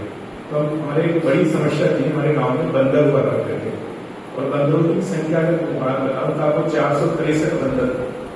अब आप सोचिए किसी एक गांव में इतनी बड़ी संख्या में बंदर हो तो उस गांव की स्थिति क्या होगी। सिर्फ 54 पेड़ बचे। पूरे गांव में 7,000 की आबादी का, जिसमें सिर्फ 54 पेड़ बचे। तो हम सरपंच जो थे उस वक्त सरपंच थे, हमने उनको जाके कहा कि इन बंदरों के लिए हम कुछ प्लान करें ताकि हम ग्रीनरी के लिए काम कर पाए, थोड़ा पेड़ पौधे लगा पाए। तो सरपंच साहब ने ये कहा कि ये मेरा काम नहीं या पंचायत के पास ऐसा कोई फंड नहीं होता। तो वो बात हमें नया टास्क मिला, तो हमने सोचा कि क्यों नहीं इस टास्क को हम पूरा करते हैं। तो हमने क्या किया कि प्रत्येक घर में लगभग 12-13 एक्सीडेंट हो चुके थे बंदर की वजह से। बंदर की एक क्वालिटी होती है, अपने यहाँ बंदर होते हैं, बंदर लंबी छलांग के लिए पीछे वाले पेड़ में ज्यादा पावर देता है। उसके बाद आता है गेट को बजा गया या वो, तो वो पीछे वाले पेड़ से ज्यादा प्रेशर देता है, तो लंबी छलांग लगा पाता है। तो कई बार हमें लगता है कि हमें थप्पड़ मार गया या हमारे लात मार गया, जबकि वो हमें मारने के लिए नहीं आता, वो अपनी छलांग को बड़ा करने के लिए आता है। तो आप सोचिए किसी दीवार पे अगर कोई बच्चा बैठा हो, तो जब भागता आएगा तो वो बच्चे को धक्का मारेगा कि मैं लंबी छलांग लगाऊं, तो वो बच्चे की धक्का जो लगता है उससे बच्चा नीचे गिर गया। अब सोचो क्या स्थिति होगी। ऐसे 13 वाक्य हमारे यहाँ पर हुए। उसके बाद हमने प्रयास किया कि उसको तो भगाना है। तो भगाने के लिए हमने जब एक संस्था से बात की तो उन्होंने बताया कि 1,40,000 रुपए का उसमें खर्चा आएगा। लेकिन सरपंच अगर माताओं बहनों को अगर थोड़ा सा आगे लाएंगे, उनको बराबरी में लेकर आएंगे तो चीजें बदलेंगी। और सबसे जो जरूरी है वो है वैल्यूज। जो मैंने 5 चीजें बताई शुरू में, अगर वैल्यूज नहीं होंगी तो हम कुछ भी नहीं कर पाएंगे। होता कि हम सबको यात्रा करा दी, हैप्पी विलेज में बैठे बैठे सब वहाँ घूमने चले गए, बहुत ही अच्छे। एक प्रोजेक्ट को आपने क्लियर किया, आपका बहुत बहुत सबकी ओर से स्पेशल थैंक्स। ખૂબ ખૂબ આભાર આપનો અમારા બધા તરફથી સમય ફાળવી આપ ત્યાંથી છે અમારી વચ્ચે ઉપસ્થિત રહ્યા, ફરીથી આપનો ખૂબ ખૂબ આભાર। આપણી વચ્ચે ઉપસ્થિત આદરણીય પ્રવીણાબેનને વિનંતી કરીશ સમયની સાથે દિલીપભાઈ પેલા ઓકે આપણી વચ્ચે આજના નિમંત્રણને માન આપીને ઘણા મહાનુભાવો ઉપસ્થિત છે। નામ કદાચ મારાથી રહી ગયા હોય, જસુબેન ચાપડા, મહિલા આગેવાન ખીરસરા, સુમિત્રાબેન ઠક્કર, મહિલા સશક્તિકરણ લીડર, હિરેનભાઈ ભીમાણી, ડેપ્યુટી ડાયરેક્ટર બાગાયત ખેતીવાડી, દિવ્યાંગભાઈ નાંદરિયા, નિયામક શ્રી ભાગીરથી બુનિયાદી શાળા ટાટમ, જિલ્લો બોટાદ, આદરણીય દિલીપભાઈ સખિયા, ગીર ગંગા પરિવાર ટ્રસ્ટ। આપના કામથી અમે બધા જ ખૂબ પરિચિત છીએ। રિલાયન્સ ફાઉન્ડેશનમાંથી વિશાબેન, વિદ્યાલક્ષ્મીબેન, નાબાર્ડમાંથી ધર્મેન્દ્રભાઈને નિમંત્રણ આપેલું, એમને ખાસ પ્રભાબેન ભારતી અને રાકેશભાઈ કાચાને મોકલેલા છે। સાથે સાથે માનનીય સરપંચશ્રીઓ તથા આપ સૌ આજે અમારી વચ્ચે ઉપસ્થિત થયા છો। હું વિદ્યાલય વતી આપ સૌનું ખૂબ ખૂબ આદરપૂર્વક સન્માન કરું છું, અભિવાદન કરું છું, અભિનંદન આપું છું। અને આપણી વચ્ચે ઉપસ્થિત ગીર ગંગા પરિવારમાંથી આદરણીય દિલીપભાઈ સખિયાનું સન્માન કરવા માટે હું આપને નમ્ર અનુરોધ કરું છું। બહેનોને વિનંતી કરીશ, આદરણીય દિલીપ પણ આપણી વચ્ચે ઉપસ્થિત છે। આવો દિલીપભાઈ। आपने ऐसा मेरे को जिधर देखो उधर जल ही जल दिखाई पड़े, जहाँ जल वहाँ कल, जहाँ कल वहाँ जल। आपनो एक टार्गेट છે લાખો ચેકડેમ બનાવવાનું અને એમના માટે આપ દિવસ અને રાત અથક પ્રયાસો કરી રહ્યા છો, ખૂબ મહેનત કરી રહ્યા છો। આજે બ્રહ્મકુમારી પરિવાર આપને પણ નતમસ્તક વંદન કરી અને અભિવાદન અભિનંદન કરી રહ્યા છે। આપ આ કાર્યમાં ખૂબ આગળ વધશો અને અમે સૌ આપની સાથે છીએ। આજના આ હેપી વિલેજ આપણી ગુજરાતી ભાષામાં કહીએ તો કે ગોકુળ યુગ। આજના આ બધા આજુબાજુના ગામડામાંથી પધારેલા સરપંચશ્રીઓ તેમજ જુદી જુદી સંસ્થાઓમાંથી આવેલા બધા ટ્રસ્ટીશ્રીઓ તેમજ અને આપણા ભારતી દીદી અને આ બ્રહ્મકુમારી હેપી વિલેજ કે જે ઉર્જાવાન જગ્યા છે, નવી દિશા મળે છે, નવા સૂચન મળે છે અને એક અખંડ ભારત, એક ભાંગી પડેલા ગામડાને સજીવન કરવાની જેની પહેલ છે એવા આ હેપી વિલેજ ગઢકા ગામ મુકામે પધારેલા બધાનું હું સહૃદયથી સ્વાગત કરું છું અને આવકારું છું। કે આપણે જોઈને તો કે આપણી ભારતીય સંસ્કૃતિમાં કે પહેલાના ગામડા પહેલાના ગામડા એટલે તો કે જે અંગ્રેજોના સમયના પહેલાના કહેવાય ને કે એક સમય અંગ્રેજોનું રાજ થયું આપણા દેશમાં કે જે 300 વર્ષ આ દેશમાં રાજ કરી ગયા અને આપણી જે ભારતીય સંસ્કૃતિ હતી, જે ઋષિ પરંપરાની જે સંસ્કૃતિ હતી ને એને તોડી વીખી અને બધુંય જે આજ કંઈક કે આપણા ગામડા ભાંગી પડ્યા. આ એનું મૂળભૂત કારણ છે. પછી તો કે સમય એવો આવ્યો કે ઘણા બધા આમાં આ આઝાદી માટે લડ્યા, દેશ નારી રત્ન લડ્યા, નર રત્ન લડ્યા. શા માટે? તો કે આ દેશને અખંડ બનાવવા માટે, આ મજબૂત બનાવવા માટે, વિચારધારાને મજબૂત બનાવવા માટે તો કે ઘણા એને આહુતિ આપી દીધી એના જીવનની. ઋષિઓએ, સંતોએ, મહંતોએ, વીર પુરુષોએ, નારીઓએ આ બધાની જે બલિદાન છે ને ત્યારે આપણે બધા અહીંયા સહી સલામત છીએ. એના એટલે આપણે છીએ એ બધાની મહેનતથી આપણે આજે અહીં સહી સલામત છીએ. આપણા સંતાનો સહી સલામત છીએ. શા માટે? કે આટલા બધા સરપંચો આવ્યા છે અને એમાંય જે રાજસ્થાનના જાહોદ એ બહુ સરસ ભાઈએ વાત કરી કે એકતામાં અખંડતા છે. કે જ્યારે એકતા હોય ને, સમૂહ ભેગો થાય ને એટલે એકદમ સરસ કાર્ય થાય. અને જ્યારે એમ કહે ને કે બધા વેર વિખેર હોય એનું પરિણામ જોવો અને એકતામાં બધા બેઠા હોય એનું પરિણામ જોજો. પણ આપણે શું કરવાનું? તો કે આપણે એકતા લઈ આવવાની. ભાઈએ કીધું ને કે પેલા સ્ત્રીને આગળ કરી. શા માટે સ્ત્રીને આગળ કરી? એને ખબર છે કે જ્યારે કૃષ્ણ કાળમાં જે કૃષ્ણએ જે કામ કર્યું ને એ સ્ત્રીઓ ગોપીઓને ઘરે ઘરે માખણ પહોંચાડ્યું. એ સ્ત્રીએ જે કામ કર્યું ને એ કૃષ્ણનું અડધું કામ ને સ્ત્રીઓએ ઉપાડી લીધું. એટલે તો કે ભાઈએ કીધું ને કે સ્ત્રીને આજ સુધી શેમાં માનવામાં આવી? તો કે ભક્તિ કેવી મોટી બુદ્ધિ આવી નહીં. એનામાં તાકાત છે. એ કદાચ પુરુષ સ્વર્ગ છે ને કદાચ રેગોની છે, સ્ત્રી તો કે ઘર ઘરમાંથી પસાર થશે, ઘર ઘરમાંથી છટકી જઈ હશે, વિચારનું વાવેતર કરી હશે, એ હર ઘર જાશે અને એનું જે કામ હોવો ને એ 100% પૂર્ણ થશે. એ આજે જોયું ને કે જાગૃત કામમાં તો કે સ્ત્રી પણ એની પત્ની બની હશે. ક્યારે બની હશે? તો કે એની પાછળ તો કે પુરુષ વર્ગ ઉભો ત્યારે આ સ્ત્રી મજબૂત બની. તો આપણે પણ આવા શ્રેષ્ઠ એક નમૂનો લીધા જેવો છે કે આપણું મજબૂત ગામડું બનાવવું હોય, અખંડ ગામડું બનાવવું હોય અને સર્વ સુવિધાથી સજ્જ બનાવવું હોય ને તો આજે સાવત ગામનું આપણે જોયું પેલા કે કેવી રીતે કામ કર્યું. એક પૈસોય નહોતો એની પાસે, એક રૂપિયોય નહોતો. કીધું ને કે માણસ કંટાળી ગયો હતો કે સરકાર અમને આપશે કે નહીં આપે, આપશે કે આ નહીં આપે. પણ શું કર્યું? તો કે એને બધાય એક સાથે ઉભા થયા અને એને જે બિઝનેસ ચાલુ કર્યો એમાંથી જે નફો વધે ને એમાંથી બધાય કામની સ્વચ્છતાનું હોય, પાણીનું હોય, ગમે તે આપણે બધાય પોઈન્ટ જોયા. તો કે બધાય તો કે એને જાત મહેનતથી, એક સમૂહથી, એકતાથી તો કે એક તાકને બધાય રહી અને જે આજ ગામ જોયું ને ચાહોત આપણે તો આપણને એમ થાય કે આપણે પણ એવું ગામ બનાવીએ, આપણે પણ આવું ગામ બનાવીએ. મારા ગામમાં કાંઈ કોઈ વસ્તુની અછત ન રહે. પણ પહેલા તો કે આપણે મહેનત કરવી પડે, કોઈ ઉપર ડિપેન્ડ રહેવાનું નહીં. જાત મહેનત જિંદાબાદ. જાગવાનું કે આપણે કોઈ દિવસ કહેવાય ને કે શું કરી જાગૃતતા નથી આપણા જીવનમાં. આપણે તળાવ બનાવવું હોય તો આપણે કોના ઉપર હોય? તમે આમ કરી દો નહીં, પેલા આખું કામ ભેગું થાય. જોયું ને આપણે આ ગામમાં શું હતું? તો કે બધા ભેગા થાય, બધા નિર્ણય લઈએ સાથે, પછી તો કે બધાના સાથ મહેનતથી તો કે આ ગામ છે ને એ નિર્માણ પામ્યું. એવી જ રીતે આપણે પ્રાકૃતિક ખેતી હોય, પછી પાણી બચાવો, સ્વચ્છતા તો કે મારા એકથી તો ન થાય પણ બધાના સાથ સહકારથી, બધાની મહેનતથી તો કે આવું સરસ આપણે ગોકુળનું ગામ બનાવી શકીએ.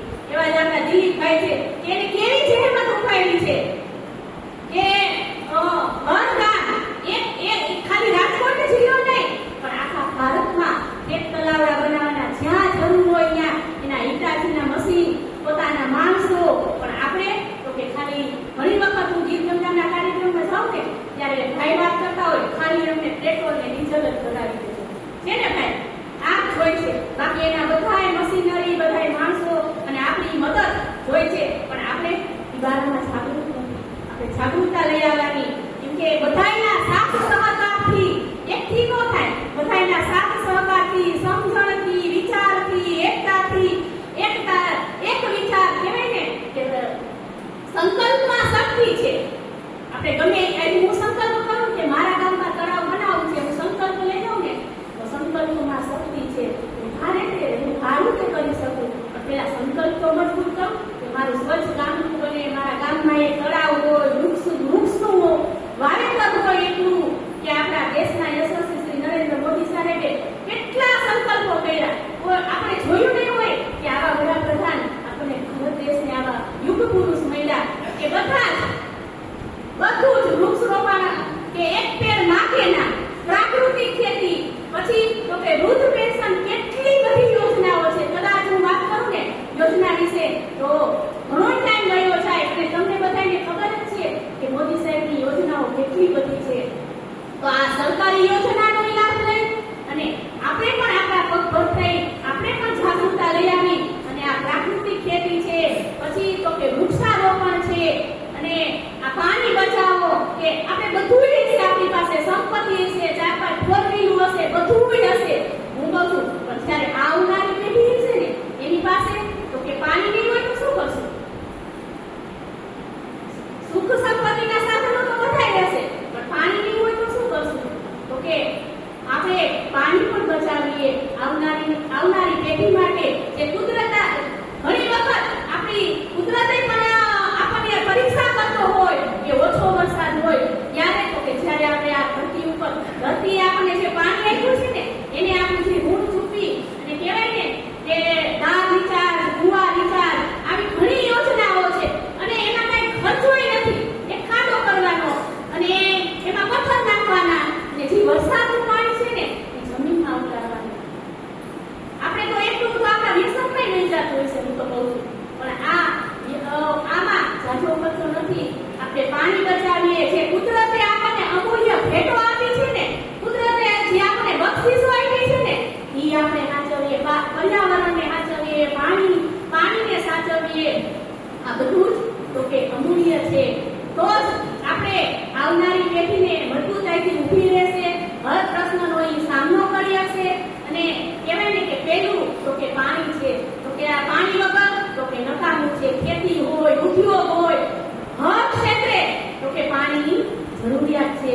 તો આપણે પાણી બચાવીએ, પર્યાવરણ બચાવીએ, વૃક્ષોનું જતન કરીએ, વૃક્ષો વાવીએ, અને જે કહેવાય ને કે જે વૃક્ષ છે ને એમાં પણ પરોપકારની ભાવના છે ને. વૃક્ષમાં ફળ આવે, વૃક્ષ ખાઈ જાય છે? નથી ખાતું, આપણે જ ખાઈ છીએ. તો મેં શું કર્યું આજ સુધી, મેં મારા જીવનમાં શું કર્યું? તો મારે પણ એક વૃક્ષ વાવવાનું, કે આપણને મોદી સાહેબે કીધું એક પેડ માકે ના. હું કાંઈ ન કરી શકું તો કાંઈ નહીં. જેને મને જન્મ દીધો છે આ ધરતી પર, જેને મને આ સૃષ્ટિના દર્શન કરાવ્યા છે, મને એક સારો અને સંસ્કારી માણસ બનાવ્યો છે, એ માનું નામ લઈ એક વૃક્ષ વાવું. એક તો શરૂઆત કરું, એક ઝાડ વાવવાની. હાલો, હું કાંઈ ન કરી શકું તો કાંઈ નહીં, એક વૃક્ષ તો હું વાવી જ શકું, શક્ય જ છે. તો આપણે બધા જ આ પર્યાવરણને બચાવીએ, પાણીને બચાવીએ, વૃક્ષોનું જતન કરીએ, પ્રાકૃતિક ખેતી તરફ વળીએ. કારણ કે હજી પહેલાની જે રસકસ થતી હતી ને એ ખતમ થઈ ગઈ. આપણે જમીન ખોદી તો એક અળસિયું ન પડે. શું કામ?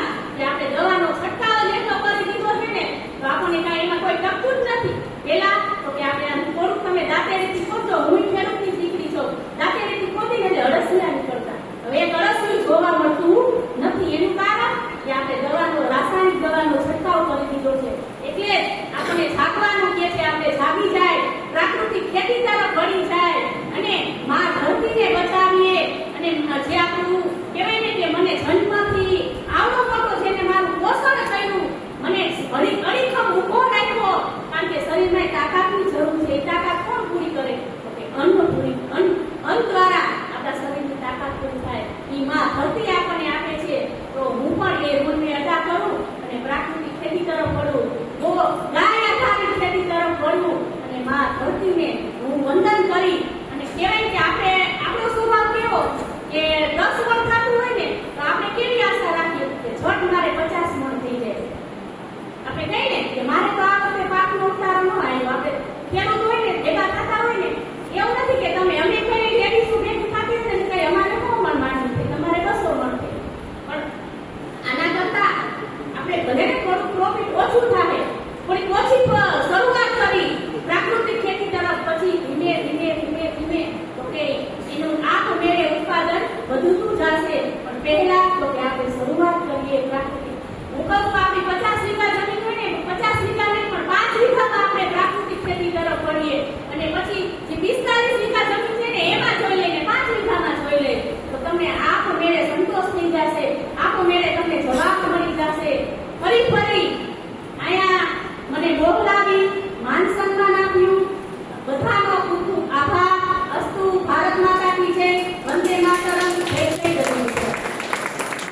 ઉમંગ ઉત્સાહ ભર્યા સંકલ્પોને આપણે એક જ સંકલ્પ, જ્યાં એકતા છે ત્યાં સફળતા છે.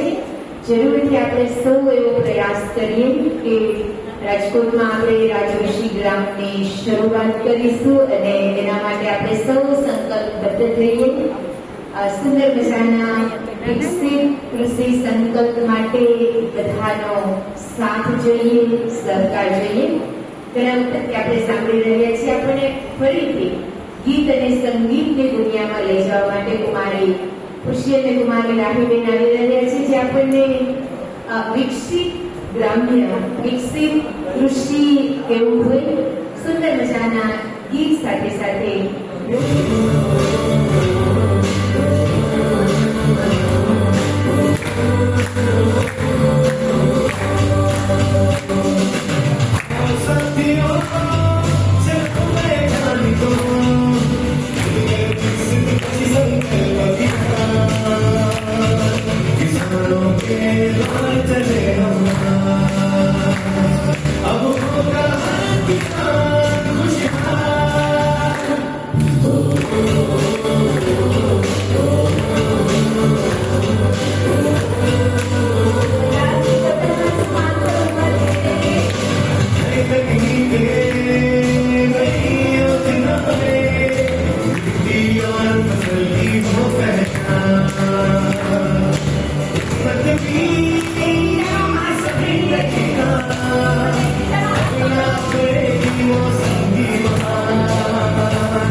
એક ભરોસા સાથે જરૂરથી ગ્રામ્યનો વિકાસ કરી અને આગળ વધારવા પુરુષાર્થ કરીશું.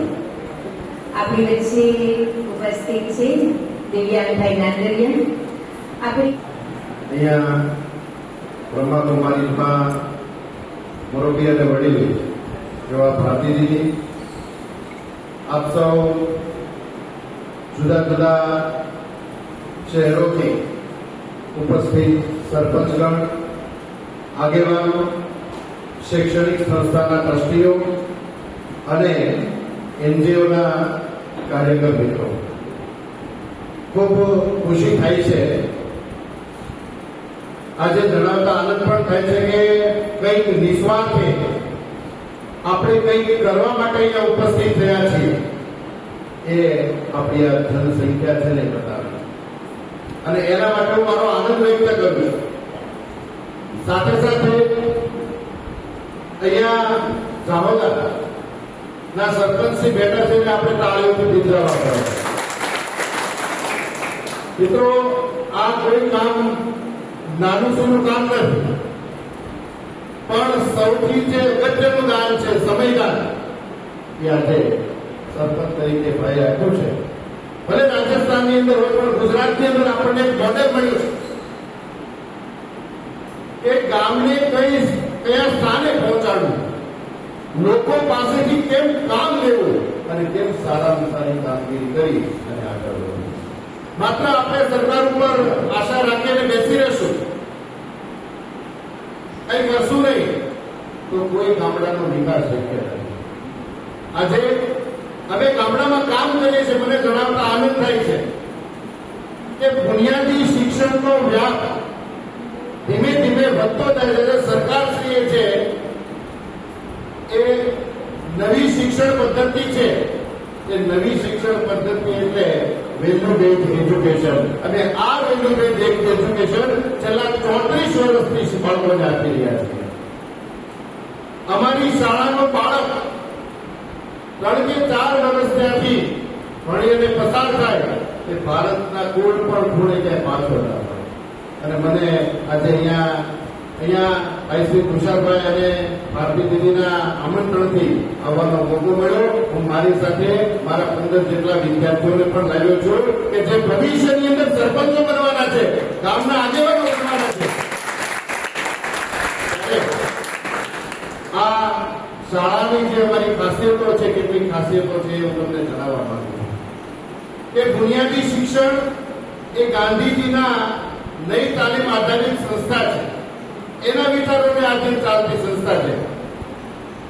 અને બાળક શાળામાં માત્ર ને માત્ર પાઠ્યપુસ્તકનું જ્ઞાન નહીં, પણ જે સરપંચ શ્રીએ જે બતાવ્યું છે, પ્રતિકૃતિ આપણે અહીંયા જોઈ, એ બધું અમારા બાળકો છે એ 9 થી 12 ધોરણમાં અભ્યાસ કરતા કરતા સાહેબ કામગીરી કરી રહ્યા છે. આજે છેલ્લા ગાંધી જન્મ જયંતિ 2 ઓક્ટોબરના દિવસે અમારા ટાટમ ગામની શાળા છે, ટાટમ ગામની અંદર 11 ટેલર ભરીને પ્લાસ્ટિક મુક્ત કરવાનો ભગીરથ પ્રયાસ અમારા બાળકોએ કર્યો. તો આ શક્તિ છે, યુવા ધર્મ છે, આપણે જાગવું પડશે. હવે માત્ર આપણે વાતો કરીશું, આમ નથી થતું, તેમ નથી થતું, પણ આપણે પહેલા દાખલો બેસાડવાનો, પહેલા આપણે કરવાનું, અને પછી આપણે બીજા પાસે અપેક્ષા રાખવાની. અને તો આપણું ગામડું છે એ ગામડું આગળ વધી શકશે. જાગો ભાઈઓ જાગો, જાગી જગાડો સરકાર, જાગો ભાઈઓ જાગો, જાગી જગાડો સરકાર. બધાને એક અમારો એવો નિયમ છે કે બધાને પણ જિંદાબાદ. મારું નામ ઘણા બધા લોકોને નહીં આવડતું, એટલે ખાલી મારી પરિચય દઈ દઉં. મારું નામ જસુબેન જાબરા છે, મારું ગામ માળિયા તાલુકો તિરસરાનું ગામ છે. હું 2001 થી કોઈ આનંદિત સંસ્થા હતી, એ સંસ્થા સાથે પણ છેલ્લા 18 વર્ષથી અમારું માળિયા મહિલા શક્તિ સંગઠન જોડાઈ રહ્યું છે. ને સંગઠનની અંદર અમારા અત્યારે 400 બહેનો છે, ને 400 બહેનો સાથે એક લીડર તરીકે હું કામ કરું છું. કે એટલે મને પ્રમુખ માટે શું કે બહુ મોટો મુદ્દો કહેવાય, પણ હું મારા મંદિરના મમ્મીને મારી ઓળખાણો તો એક આગેવાન તરીકે કે અમે બધા સરખા બેન. એની સાથે સાથે અમારે પર્યાવરણ તુષારભાઈ પંચોલી એને અમે જે અમારા વિસ્તારની અંદર જે પણ અમે આખું કામ કરતા હતા, પણ અમારો કામ એ હતું કે ગામડે જવાનું, લોકોને જાગૃત કરવાના, બહેનો સાથે મિટિંગો કરવાની, બહેનોના ભવિષ્યમાં શું, બહેનોના શું હક છે, શું મળતર મળે છે કે નહીં, તો રેશન કાર્ડ, આધાર કાર્ડ, ચૂંટણી કાર્ડ, ઇન્વેસ્ટમેન્ટ સબસ્ક્રિપ્શન, આ એક અમારો પહેલા અમારો પાયો હતો. એટલે અમે પાયાની શરૂઆત કરી. શરૂઆત કરતા કરતા અમને તુષારભાઈ પંચોલી એમને પણ એમને એવું વિચાર આવ્યો, આના સંગઠનમાં વિચાર આવ્યો, આનંદને થોડોક વિચાર આવ્યો કે આની સાથે સાથે જે ગામડા વિસ્તાર છે ને, ગામડા વિસ્તારની અંદર ઘણા બધા ખેડૂત અને સીમિત ખેડૂત છે અને નાના ખેડૂત છે.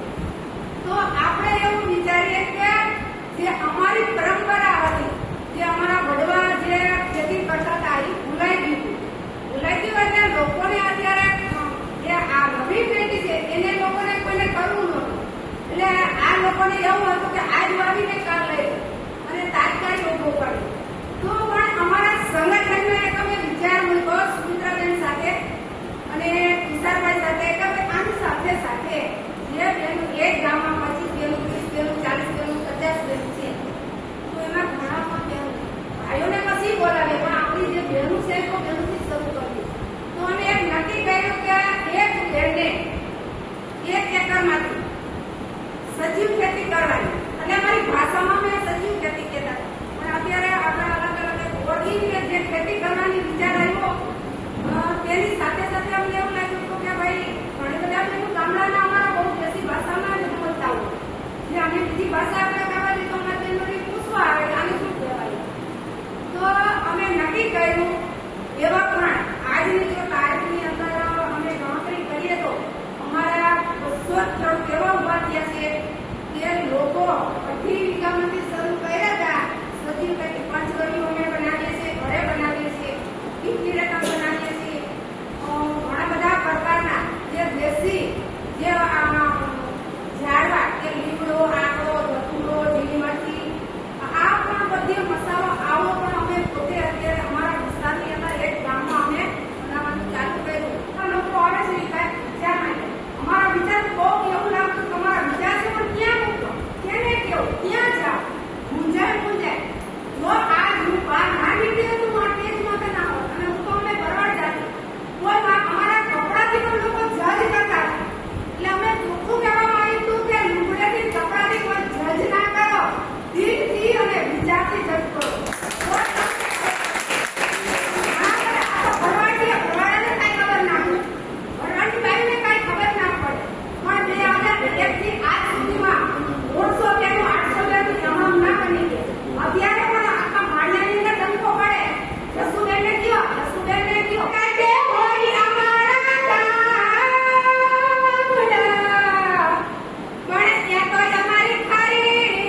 ગોકુળિયું ગામ.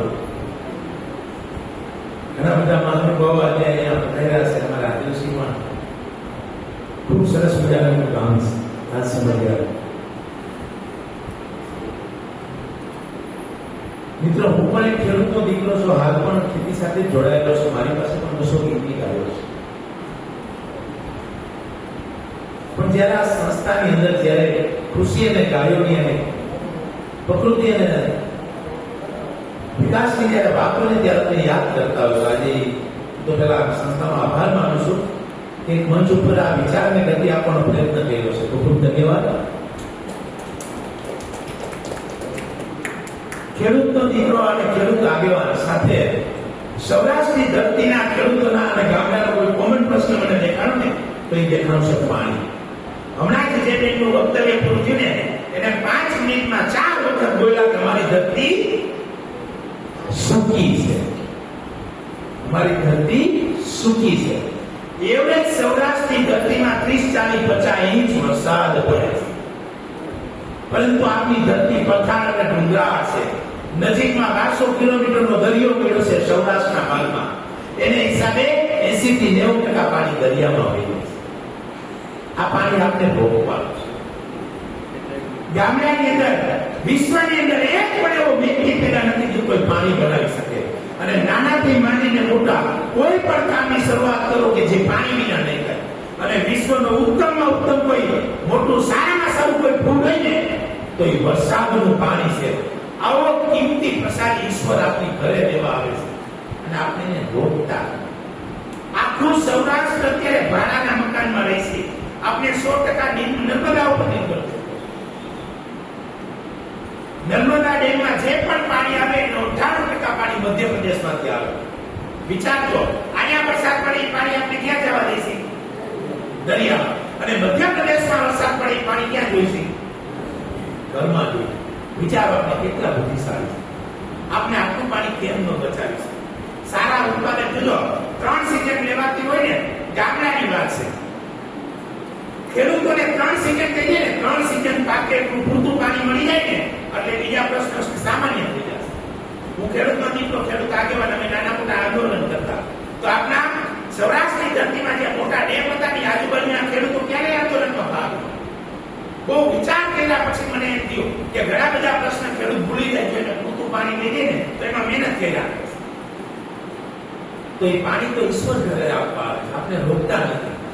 25 ઇંચ વરસાદ પડે ને કારણ કે દરેક વ્યક્તિએ પોતપોતાના ગામમાં પોતાનું પાણી રોકાઈ જવું જોઈએ. એવું આપણું ઉદાહરણ હોય તો સમઢિયાળા ખૂબ સારું કાર્ય છે. તે સમયે બાપુએ ખૂબ કર્યું. હાલની તકે ગયા વખતે મને બોલ્યા, દિલીપભાઈ હાલો હજી અમારે 2 ડેમ ખોદવા. મેં તમારી પાસે તો અમે શીખતા હોય. પણ આમાં દરેક લોકો, દરેક ગામના પંચાયતો જાગૃત થાય અને પોતાના ગામનું પાણી બચાવી લે ને એટલે 90% પ્રશ્ન સોલ્વ થઈ જશે. ગામમાં જો નવરાત્રી ને એ મારા નખો દ્વારા આ શબ્દ યાદ રાખજો. પણ વ્યક્તિ નવરો ક્યારે રહે? ખેતરે કાંઈ કામ ન હોય, ગામમાં કાકા આપણે મારતા હોય, ગામની પંચાયત કરતા હોય. ઓલા ત્યાં બેઠા બેઠા ગામડાના ઓટે બેઠા બેઠા એમ કે નરેન્દ્ર મોદી સાહેબ કરતા નથી, અમિત શાહ કાંઈ કરતા નથી. આપણે ગામ માટે શું કરવું? આપણે તો વિચાર જન્મે ત્યારે એક સરખી દોડધુતીમાં પાણી પીએ, મરે ત્યારે એક ગંગાજળ સ્વરૂપે પાણી પીએ. આખી જિંદગી બોડીમાં વધારેમાં વધારે શું નહીં? વિચાર કરજો, પાણી સિવાય કાંઈ નહીં. તો આટલું કિંમતી પાણી આપણે કેમ ન બચાવી શકીએ? અમારી સંસ્થા છે ગીર ગંગા પરિવાર ટ્રસ્ટ.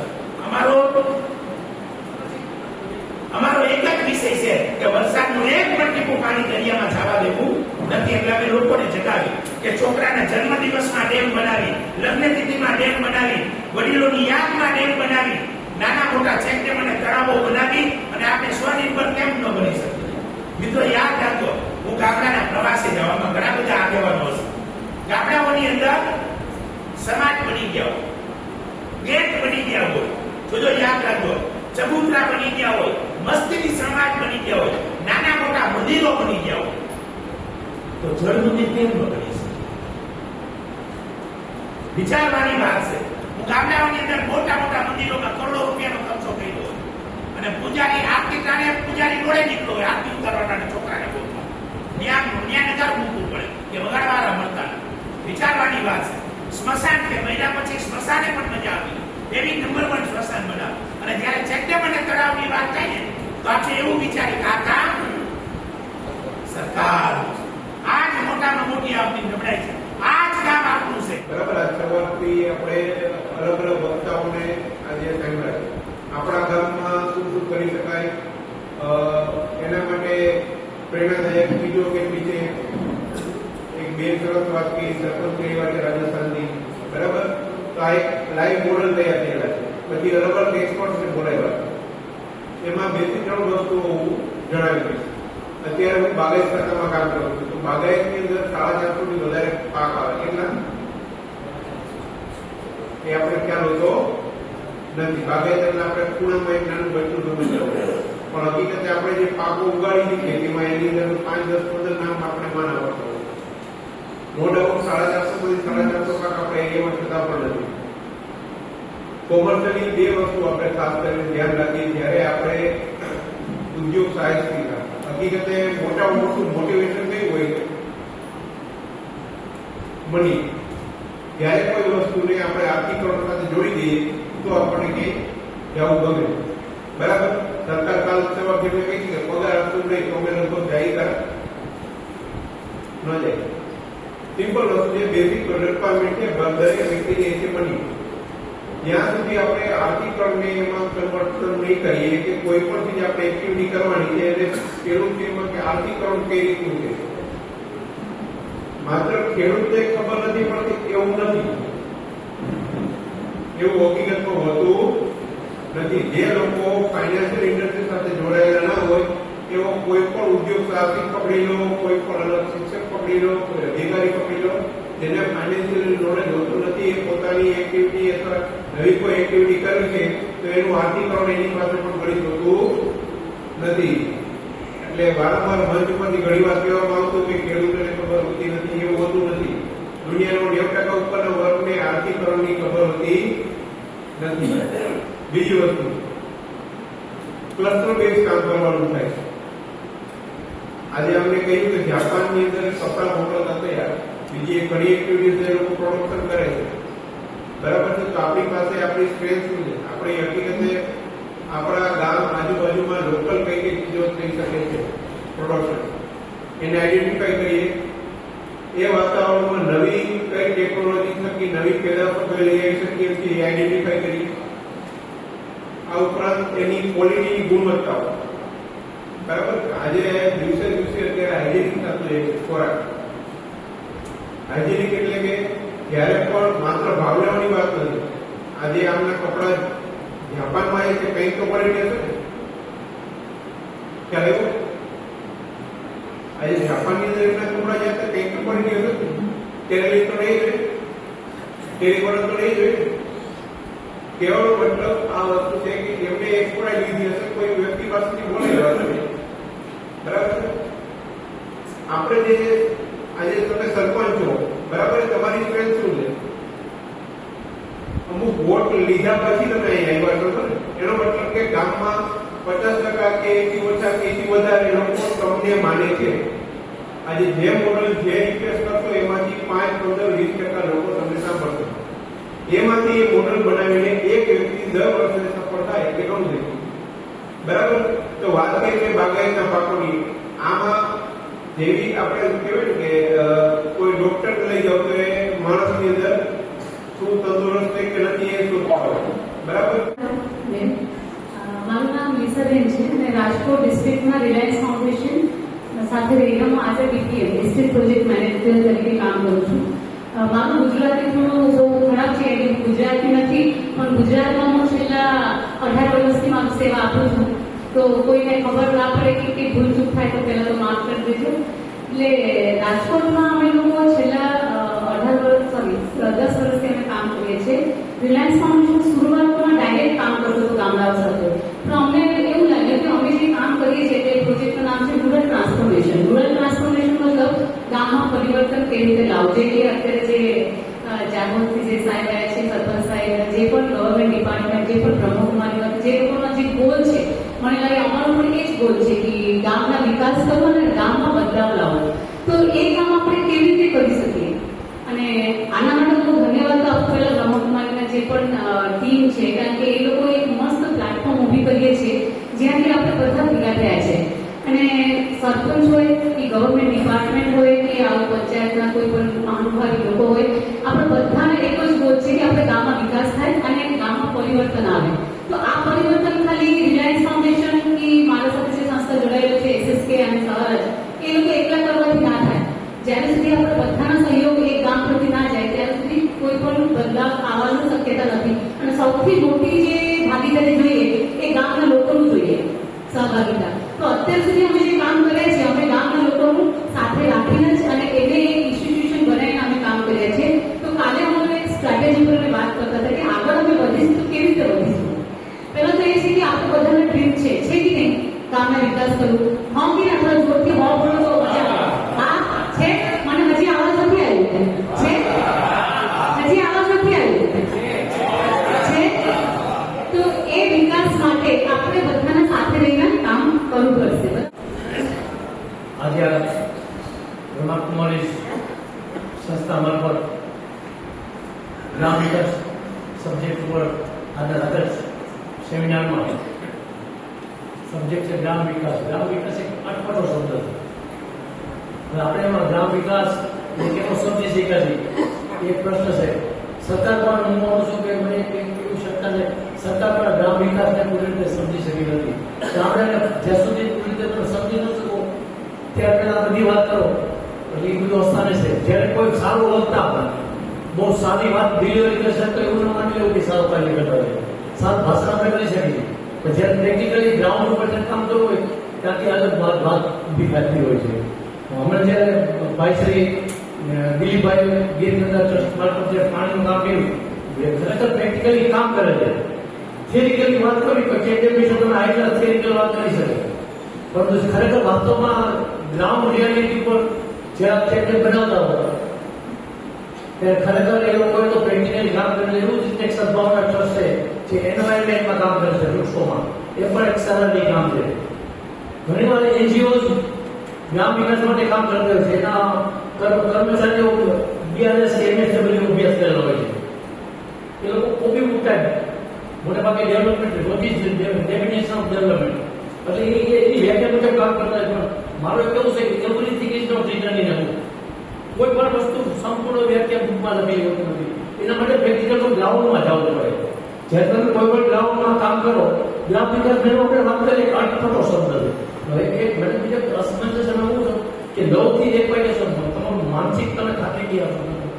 કેટલી વાર વાત કરવી એક મહત્વ છે. મારું 50 વર્ષનું છે સિમન્ટથી 1 ફીટે કામ કર્યું છે. મેં પાણીમાં પણ કામ કરેલ છે. એમાં મને રાષ્ટ્રીય એવોર્ડ નેશનલ એવોર્ડ મળેલ છે. ગ્રામ વિકાસ એક મારો સબ્જેક્ટ છે અને એક પ્રેક્ટિકલી એક કામ પ્રયોગ એક પ્રયોગ તરીકે ગ્રામ રજૂ કર્યું સોશિયોલોજીકલ. હવે કોઈ પણ કામમાં કામ કરતા પહેલા મોટા ભાગે એમને જો બુક વાંચીને ગામનો વિકાસ કરવા જતા હો તો એમાં તમને ઘણી અડચણ આવશે. કારણ કે કોઈ પણ સોસાયટીમાં કામ કરતા પહેલા તો એક ડેવલપ ગામ બને કેવું, ગ્રામ વિકાસ બને કેવો, ખાલી 20-25 કરોડ રૂપિયા આપણે ઇન્ફ્રાસ્ટ્રક્ચર કરતી તો ગ્રામ વિકાસ થઈ ગયો. તો ગ્રામ વિકાસ કરતા પહેલા સૌથી પહેલા ઇંગ્લિશ મીડિયમ લોકો સાથે આપણે કેમ માટી ઉકળી જાય એમ લોકો સાથે ઉકળી જવું પડે.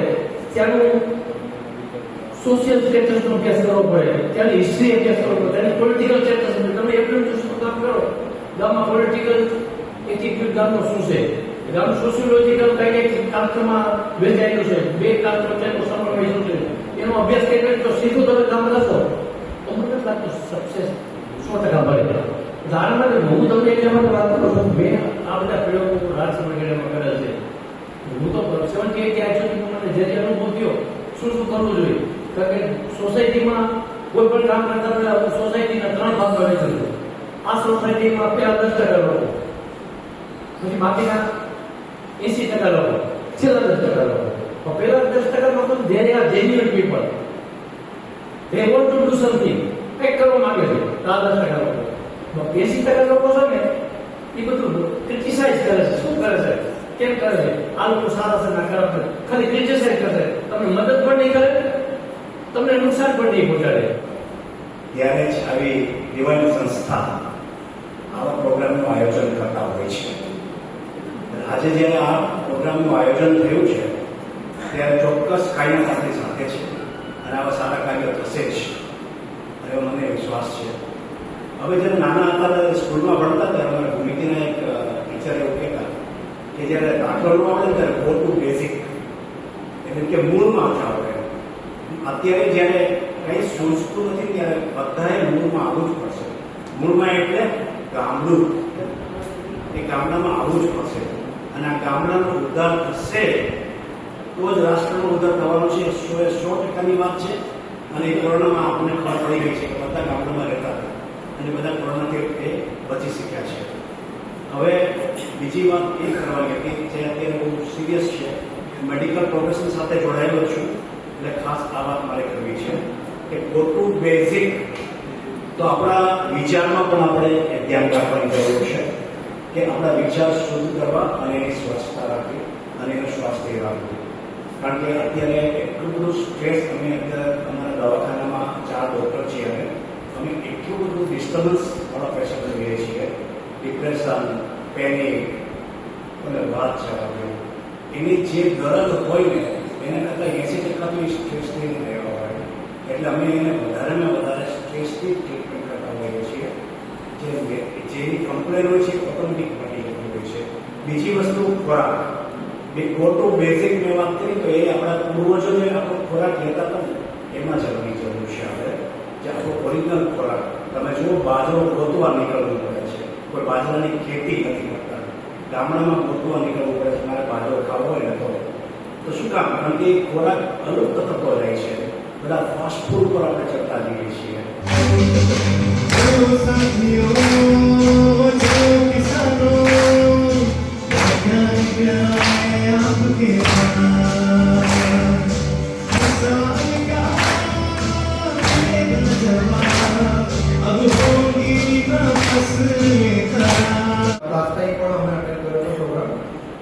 પ્રાકૃતિક ખેતી, જે સરે કીધું કે આપણે પ્રાકૃતિક ખેતી તરફ વળવું જોઈએ, ખાસ કરીને ખેડૂત મિત્રો છે તો એ વાત સાચી છે. ઘણા પ્રાકૃતિક ખેતી સાથે જોડાયેલા લોકો સાથે મારી વાતો થતી હોય છે. હજુ પણ લોકો એટલા કન્વિન્સ નથી. ઇવન એજ્યુકેટેડ લોકો પણ સર એમ તો ઓન સ્ટેજ એમ કહે છે કે નેચરલ ફાર્મિંગ તરફ જવું જોઈએ, પણ એજ્યુકેટેડની સાયન્ટિસ્ટ કે પ્રેક્ટિકલી પોસિબલ નથી. સો આઈ ડોન્ટ નો, બટ મારું પોતાનું પણ માનવું છે કે આપણે આ તરફ પણ વળવું પડશે. ઇનિશિયલી મેં એવું સાંભળ્યું છે રિસર્ચ ડેટા પ્રમાણે કે આપણે જ્યારે ટોટલી પ્રાકૃતિક ખેતીમાં જઈએ તો આપણે ખેતીમાં જે પેદાશ થતી હોય એ વધી જાય, પણ લોંગ ટર્મમાં તેનું કાર્બન કન્ટેન્ટ વધવાથી એનું પ્રોડક્શન સારું થાય છે અને એની માર્કેટ વેલ્યુ પણ લોકો અત્યારે વધારે પૈસા આપવા તૈયાર છે જો કેમિકલ ફ્રી હોય. અને મારું એવું માનવું છે કે જો કેમિકલ વગરની આપણે ખેતી કરીએ કે અત્યારે બેર મિનિમમ કેમિકલ જેને આપણે જે શું કે કીટકનાશક વાપરવું જ પડે માની લો તો બેર મિનિમમ વાપરીએ એનાથી શું થાય આપણી ઇનપુટ કોસ્ટ ઘટી જ જવાની છે. તો આપણે આ જે પ્રાકૃતિક ખેતી અને બાય ડિફોલ્ટ તો આપણે ઇન્ડિયામાં પ્રાકૃતિક ખેતી જ કરતા હતા, પણ હવે છે ને આમ બિઝનેસ મોડેલ થઈ ગયું છે ખેતી.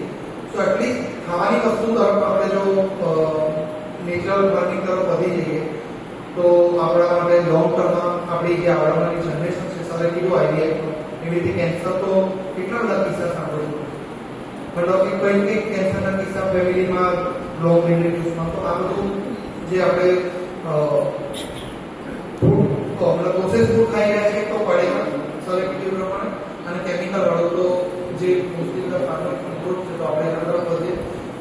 કારણ કે અમારી સંસ્થા બે ગ્રામીણ વિકાસ એના તરફથી છે તો અત્યારે કેમ્પ ચાલી રહ્યો છે. એક શોર્ટમાં તમને ઇન્ફોર્મેશન આપી દો બધા ફાર્મર મિત્રોને.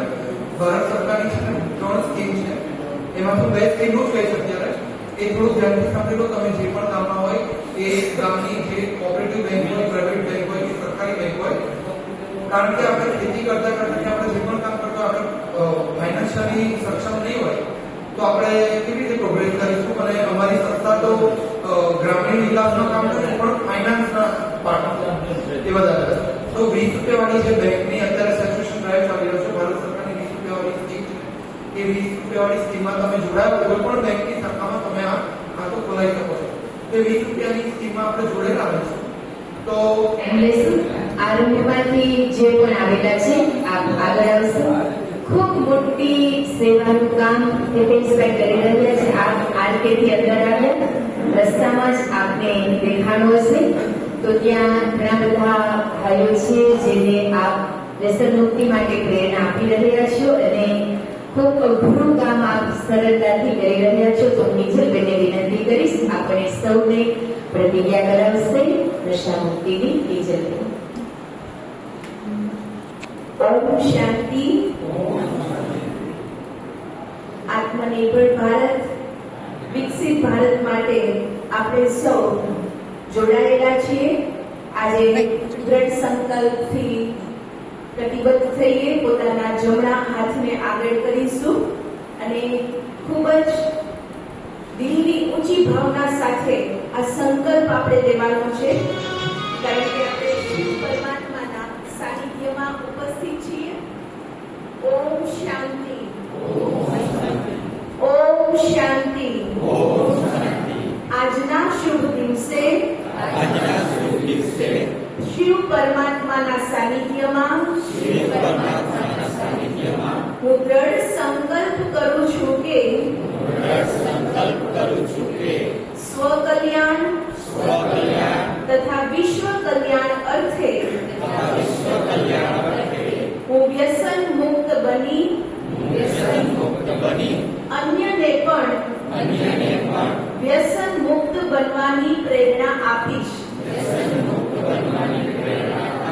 મારું ઘર નશા મુક્ત ઘર, મારું ગામ નશા મુક્ત ગામ, મારો દેશ નશા મુક્ત દેશ,